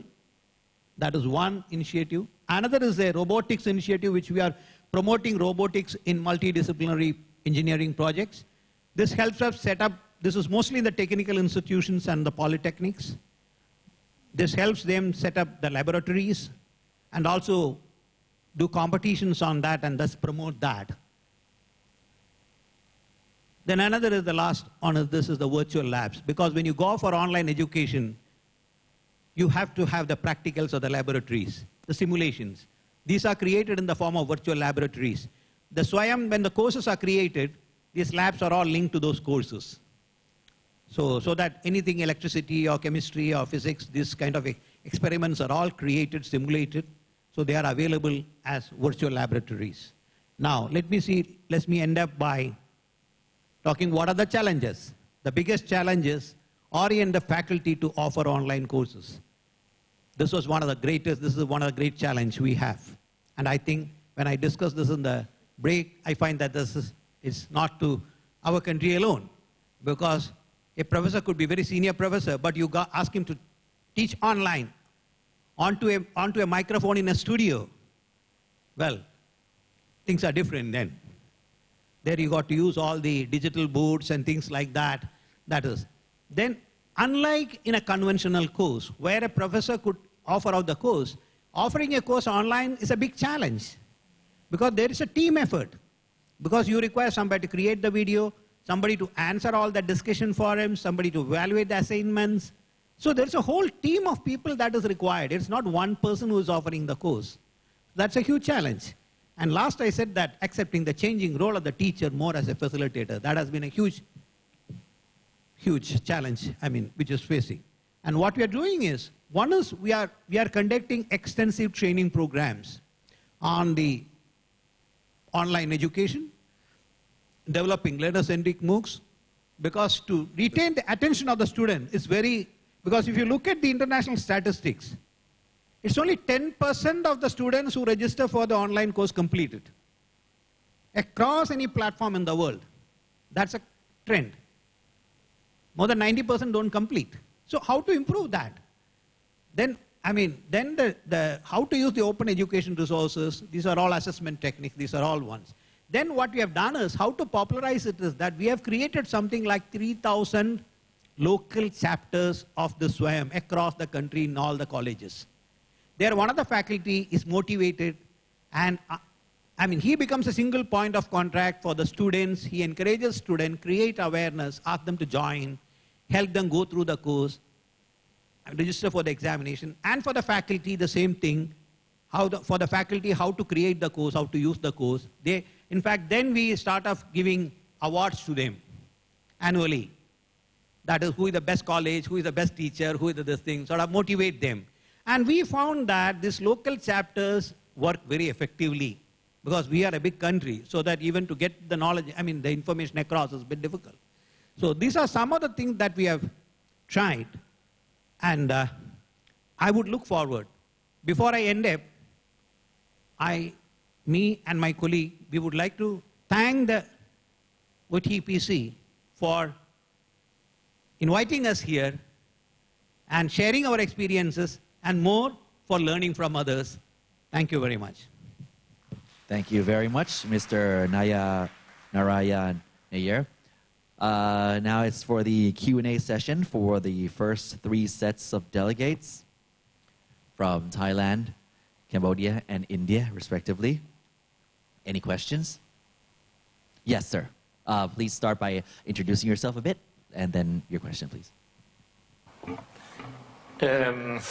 I just really love it, the words that Dr. Barbet Singh just said about what your digital transformation. What you just said is just like in the quotation of you said that excellence and equal access, right? Yeah. So upon my understanding, it just means that, okay, you're going to have the good education and everyone can access to the good education. Because I know that good education rely on the good teacher and the good school also. So the situation now that the Thailand government, there's a big problem. We found out that good education and the good access mostly go to the rich family, because they can hire the good teacher, they can send their boy to the good school. And the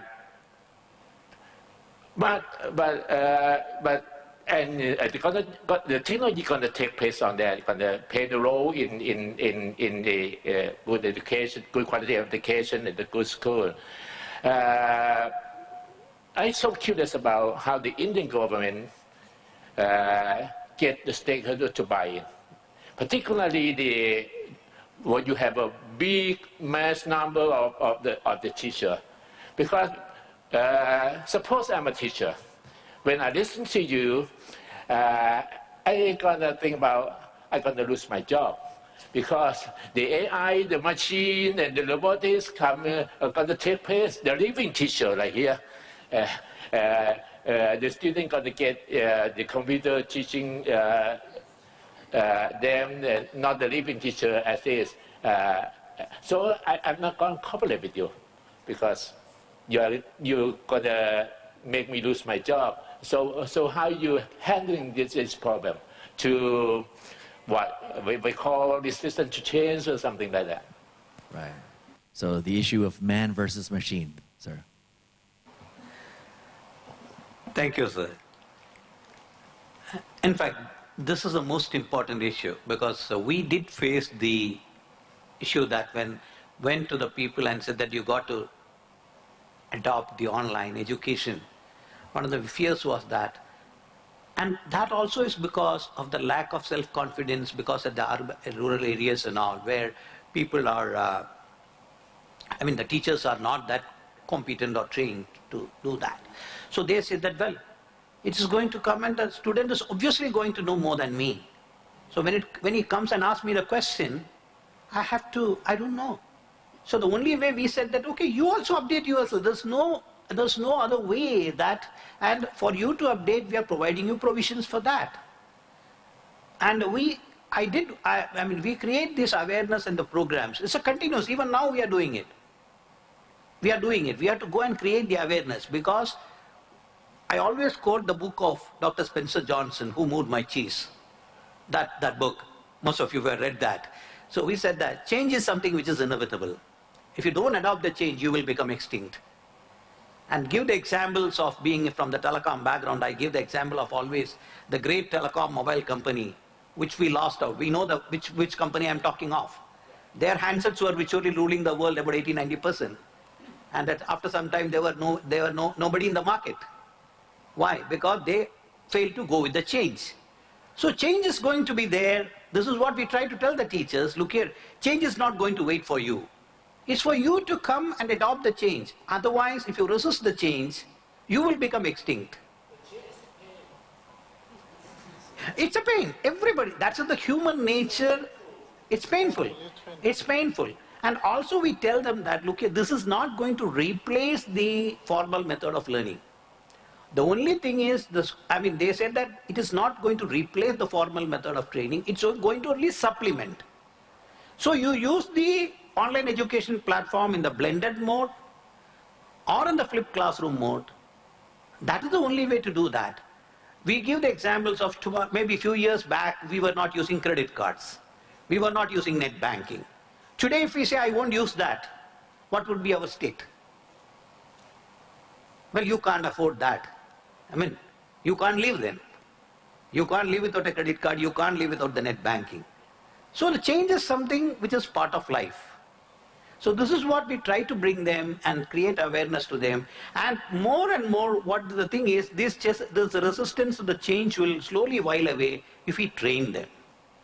If we extensively train them, bring them into the training, this thing, and that's where we are telling that you take the training, you will get a promotion also.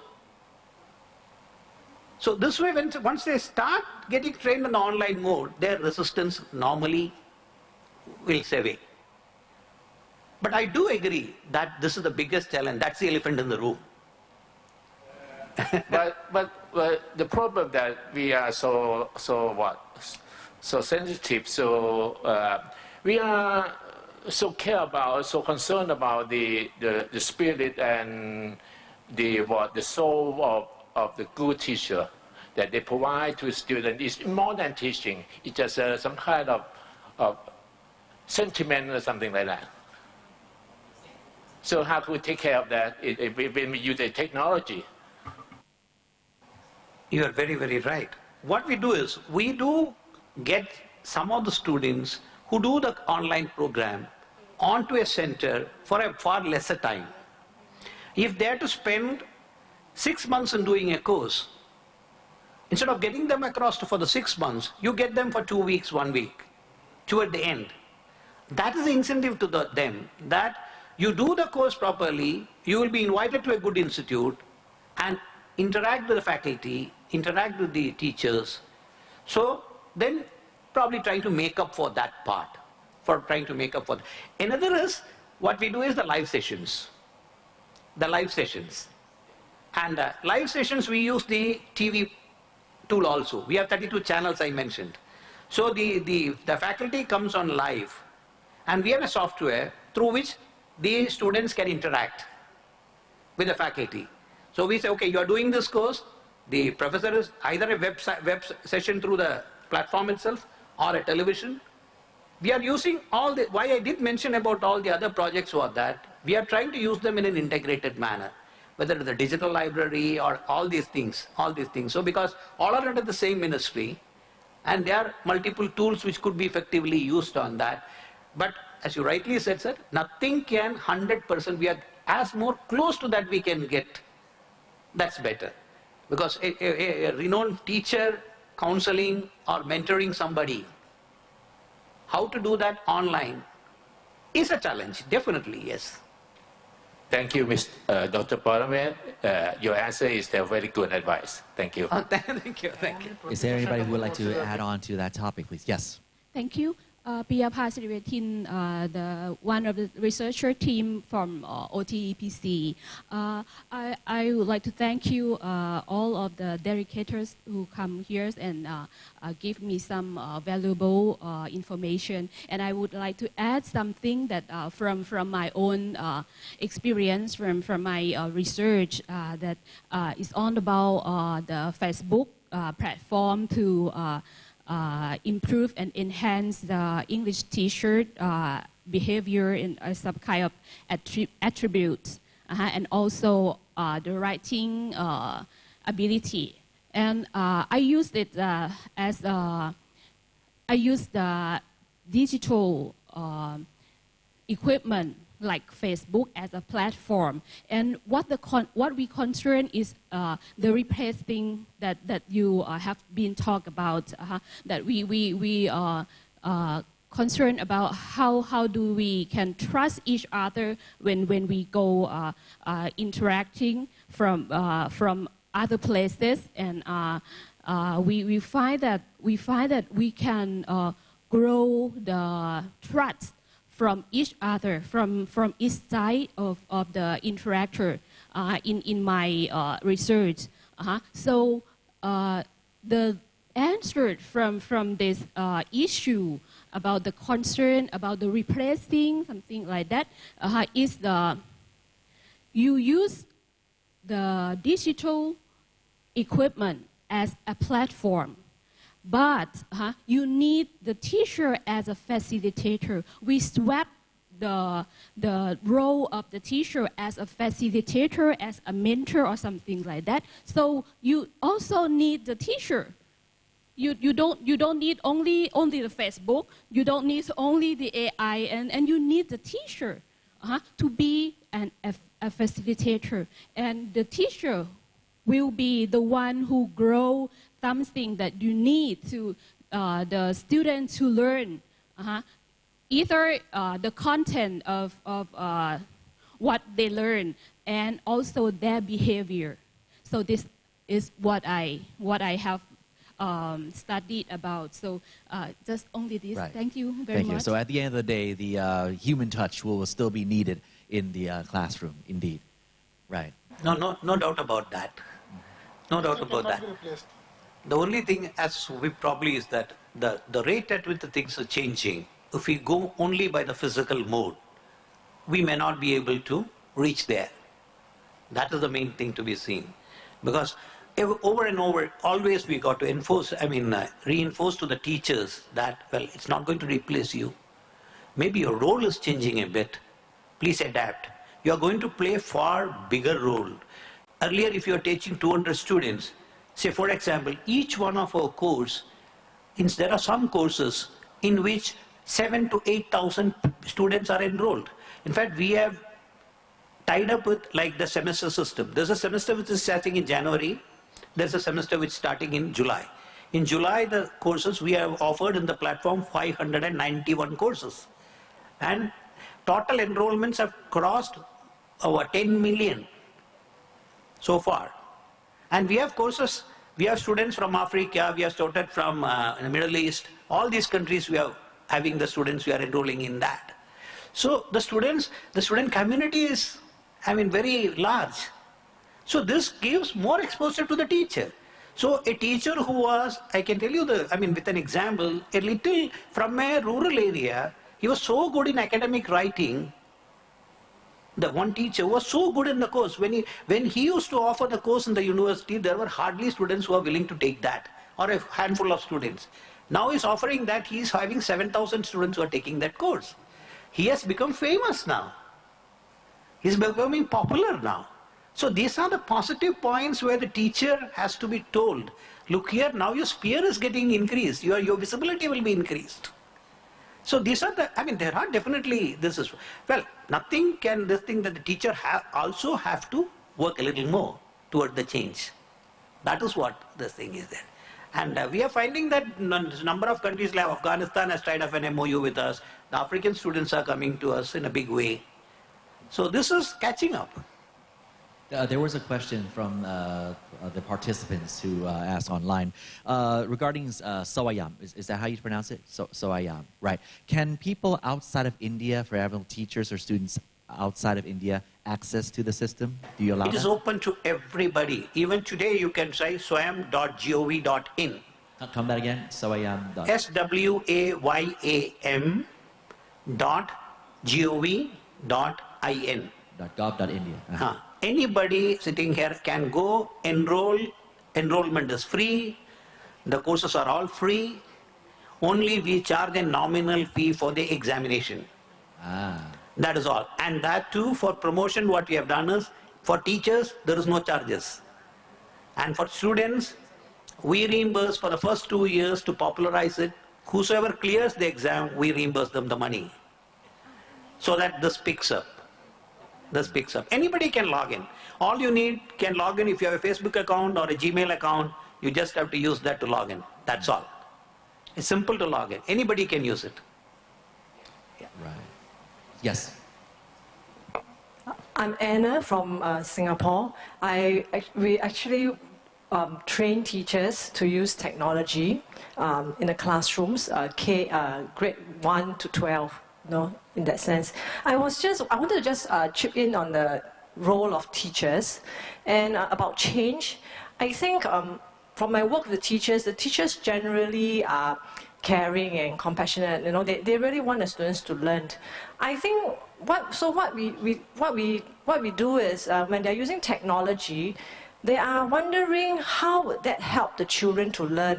So that is always their greatest concern. The students are not learning well enough with the machine.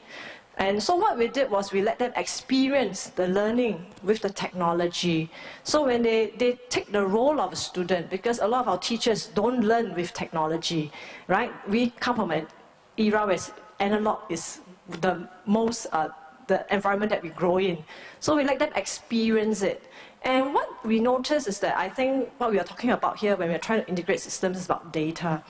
When they saw the students' data, when they can see students responding, you know, when they input something in the computer and say, oh, my student is thinking about that, then they start thinking, maybe I should start harnessing on that data.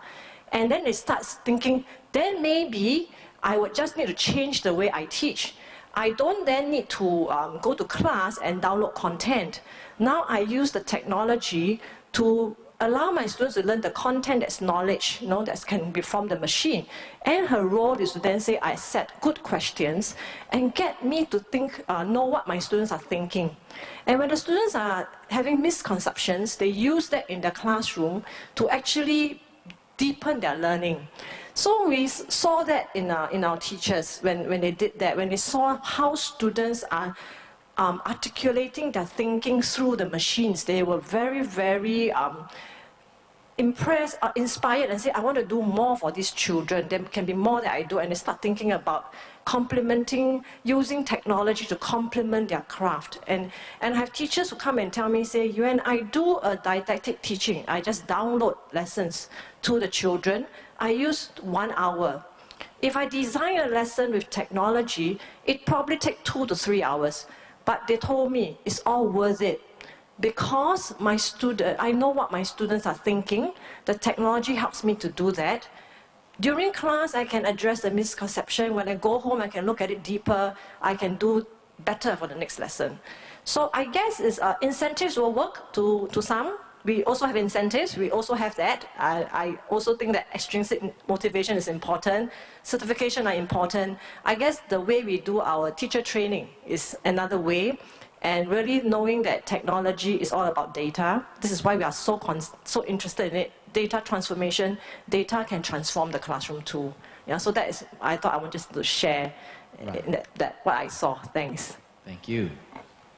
ถ้าจะถามเป็นภาษาไทยก็ได้นะครับเดี๋ยวผมจะแปลให้เร็วๆเลยถ้าเกิดว่าอยากจะแบ่งปันข้อมูลหรือว่าอยากจะสอบถามอะไรนะครับเชิญครับสอบถามเรื่องของ NDL นะครับห้องสมุดไลบรารีของเขาเนี่ยครับไอ้ที่เป็นดิจิตอลเนี่ยเขามีปัญหาเรื่องลิขสิทธิ์ไหมในการที่เด็กจะเข้าไปถึงหรือว่าเอาโหลดมาอ่านนะครับ Do you have any intellectual property issues regarding your online digital library? It is only you can access the ones which there are rights available. There are so many, actually so much of PhD thesis across the country in all the 900 universities in various subjects. They are all huge treasure house. Say the PhD thesis, the dissertations, all these things. So what happens is that all these libraries which are digitized across the country, they are all linked. So that these are all, the information is accessible quickly through that. And certain publications where the national rights are bought by the digital library and made available to the research scholars. So definitely the expensive journals and all are there which are not coming in that. There will be IPR issues. One has to be very careful on that. Not only in the digital library, we are also promoting the faculty to use open education resource in the online courses. There also what we train them is that when you create a course, don't pick up anything from anywhere. Make sure that you are not violating the IPR. So that's an issue. But even what we have within the country, you know, what happens in a big country like with so many universities, so much of research work is generated by the universities, but that is not shared. Because sitting 3,000 kilometers away, one is not aware even what is happening. So all these are linked towards through the library. Again, the access is free. You can also access ndl.gov.in. For us, the national this thing is gov.in. So you add to that the project name, you can get the portal. So ndl.gov.in is not restricted to entry only from within the country, it can be outside also. But for certain national licenses which are taken only for the country, we do restrict it. Otherwise, it's available to all across. Because as we say in our scriptures, education and knowledge is only one thing, that you become richer by sharing it. Yes, okay. Another delegate there. Good morning. I am Well Down from Office of Education Affairs, Council, sorry. So I have a question for India. I'd like to know about the rate of success and the key factors to make this digital intervention or innovation succeed. And also what kind of challenges and how you deal with these challenges. For example, like people, especially for teacher resistant of change, how you deal with it. Thank you. Maybe starting with the definition of success first. Well, I did mention that about 10% is the global average of success rate. We are about 8%. The completion to 8 to 9%. The people who are taking the course, how many people appear for the exam at the end of the semester? Because we have a January semester and a July semester. For the January semester, the exams are held on the second Saturday and Sunday of May, and for July semester, it is second Saturday and Sunday of November. So the schedules are all fixed now. So that, what we are trying to do is synchronize it with the conventional education in the universities. That's the semester system in the universities and the colleges. So we synchronize with that. And right now the percentages, because we said that you can take it and earn the credits through that. It's easier said than done. I agree with that. Because our universities are all pretty independent as far as their academics is concerned. They decide their own policies and all that, all the universities, because the academics independence has to be given to the universities. So they have to approve these courses. So now about 120 universities have approved these courses, more are in the pipeline. So what we are just begun the journey. We have just begun the journey, but it's quite promising, I would say. It's quite promising. And because the way at which the enrollments are increasing is very, very encouraging. Because we found that the number of students who are enrolled in the January courses vis-a-vis what we have in July, it's more than double now. More than doubled. So it's increasing at a good pace. But what biggest challenge, let me admit, is to maintain the quality of the courses. It's easier said than done. Quality means, when I mean the quality, there are a number of aspects to that. It's not the quality of the video alone. Always there's a concept that online education means it's video. But I said that's a tip of the iceberg. How do you provoke the discussions in an online forum? See, as Sir was mentioning, that you got to mimic closer to the classroom. How do you create a classroom like? You throw a question. The teacher can throw a question on this thing. Then the discussion will start. So how do you make it? As she was just mentioning, my colleague, they should find that online is better than the conventional. This feeling has to be brought in. This depends entirely on I ask the teachers because I participate myself in the awareness creation program. I ask the teachers, did somebody tell you how to teach? They said no. You were creative on your own. Similarly, there's a platform that's available. Be creative, do whatever you want. What is the ultimate? For a teacher, the ultimate is that the student, more and more students should learn more and more. So you be creative. You do whatever you want with the platform. But at the end of the day, the students should feel happy and learn the thing. So leave it to the creativity of the teachers. Promote them, bring them up. And when I said the quality discussion forum, another is in the online, in physical, you submit an assignment, even if the teacher gives 1 week after, you are happy with it. But in the online everything goes fast. So you submit an assignment, you want it to be returned back in 2 days, 1 day. How do you do that? And in fact, there we are planning to use AI. We are not yet into that. AI is a tool which can be used effectively in that, artificial intelligence, onto that. So in short, what I'm meaning is that maintaining the quality of the courses, because you are talking of large numbers, that is a huge challenge. Once the quality is there, people would definitely come to that, and this will get progressed onto this thing. That is the biggest challenge, I would say, to this thing. And we tell the teachers, doing a course online, offering a course online is going to be much more tedious than offering in a classroom, traditional classroom. It's not that it's simpler, it's more difficult because of all these things. Because you have a huge number of students. Like the other guy was talking about 7,000 students he has to cater to in place of 50 or 100 students. Look at the number. And you try to keep everybody happy on that. I mean, like at least people should feel that the time that I spend on that is worth. In terms of checks and balances, I was just wondering, is there like a particular unit to kind of censor all the content that goes up and maybe have to pull out a few courses that may be incorrect or incomplete? Is there such a thing? I'm very delighted to see all the issues which which rather bugs us are being brought out. This is exactly what we do there is, we have, when the university is offering a course, I talked about the national coordinators. Why we have the national coordinators is that every national coordinator has an academic council.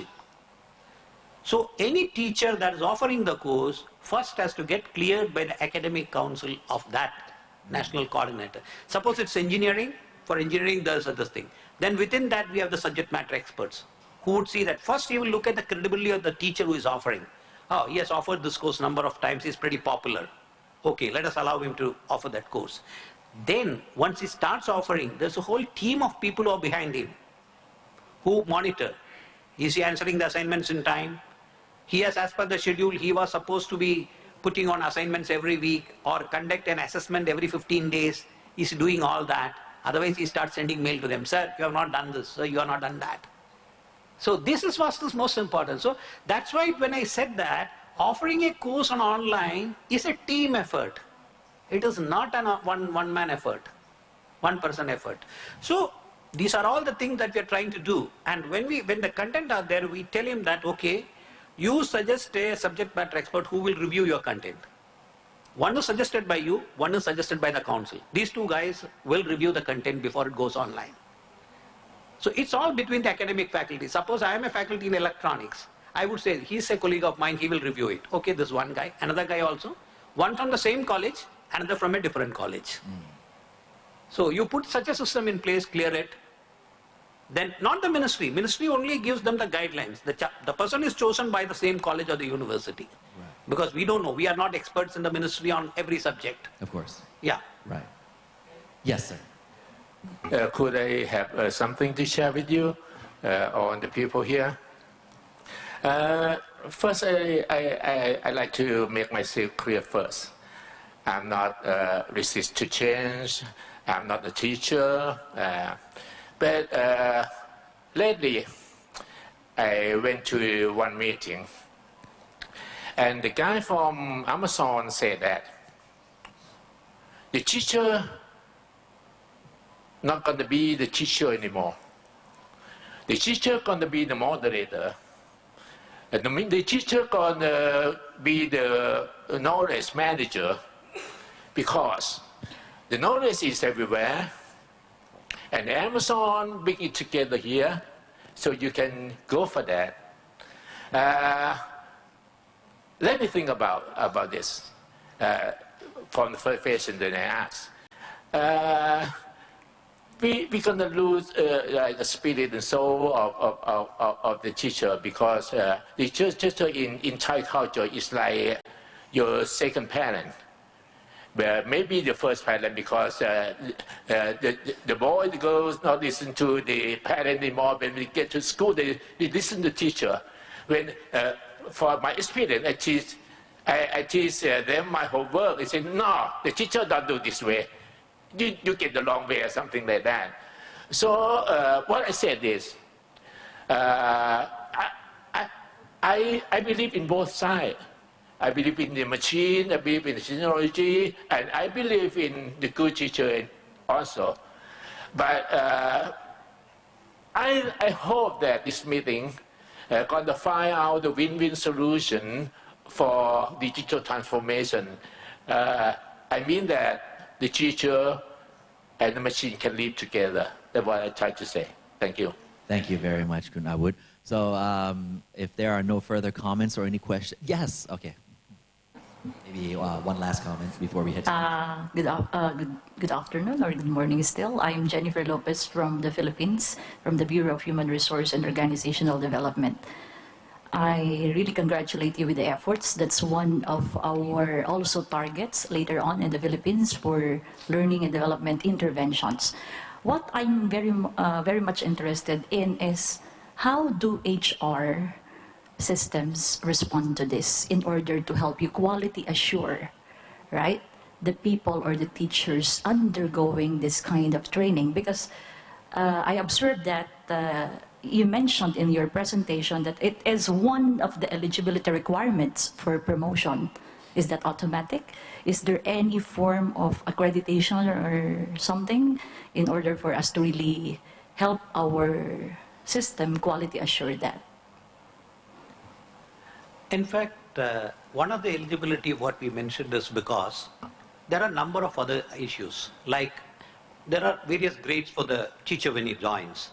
He joins as a assistant professor, some grade, then he goes to the next grade. There are about 5-6 grades which they go up. For one grade, one level to the other, associate professor and professor and all.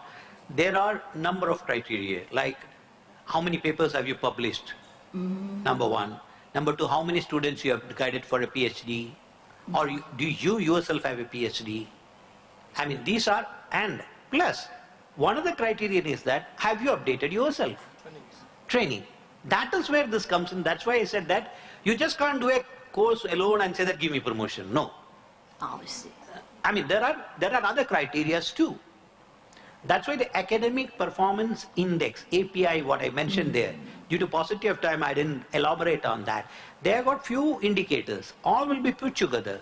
And you got to get a certain score on that before you go to the next grade. So the advantage is that, I'll tell you very specifically, that in our country, the ladies, you know, it's tough on them, I would say. Like they have to manage the home, plus the job, plus the teaching. I see. I mean, that is there. Even same case with my wife too, huh? So she has to maintain, I mean, do the job, plus she has to manage the house. She's the boss in the house. So what happens in that case is, she has the children to take care of, she has to have a husband to take care of, everything. So if you ask her to go for 5 weeks to another place, which is maybe 1,000 kilometers away, and be away from the family and do the course, often they find it difficult. And also what happens is that they can do the course only during the vacation. They can't be absent from the college when the teaching is going on. So they get a small window in which they have to go out. And if they miss that window, they have to wait till the next vacation, summer vacation. So now with this, what has happened, they can do the course anytime. They can sit in their house and do it. So they find it much easier. That has been the response from the teachers, especially the female teachers, the ladies. They find it wherever I go, they say that thanks to you, sir, this program through the online, what you are able to take, we are finding it extremely useful. There the response has been very positive. And as Sarah mentioned about the teacher doing this thing, yes, that I 100% agree with that. More than that, I have a daughter who studies PhD, is doing a PhD. Even today, she would rather say that what her teacher says. No. I mean, no. But I said, this is what I told you 6 months back. But you didn't listen. Now that your teacher has told today, no, this is what teacher has told. What you told, that is immaterial. So they listen more to the teachers, definitely, yes. So teachers' value is never degraded.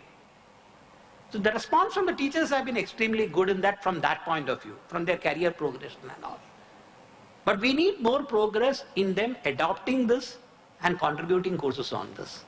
There probably we are some distance away. Thank you. Thank you. All right, a very constructive meeting in the first half of today. Indeed, I believe now it's lunchtime, and I'd like to inform you that the lunch will be held at the Berkeley Dining Room, which is on the 10th floor. We go one floor down, and you each will receive one pink coupon looking like this. Make sure you bring that with you, please. And we shall come back to this main meeting room. Let's say 1:30. Is that good? All right, บ่ายโมงครึ่งนะครับเรากลับมาเจอกันนะครับ Okay, until then, enjoy your lunch. Thank you.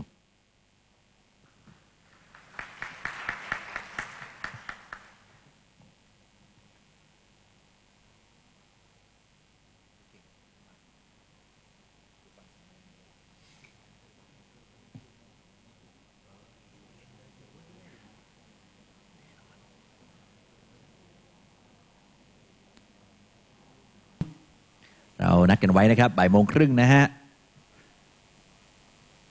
ยังไงเชิญทุกท่านนะฮะได้ยินเสียงผมแล้วเพราะว่าไม่งั้นเราจะมีประสบการณ์การเผชิญกับรถติดในประตูน้ำร่วมกันนะครับถ้าเราเลิกเย็นกว่านี้เรียนเชิญนะครับ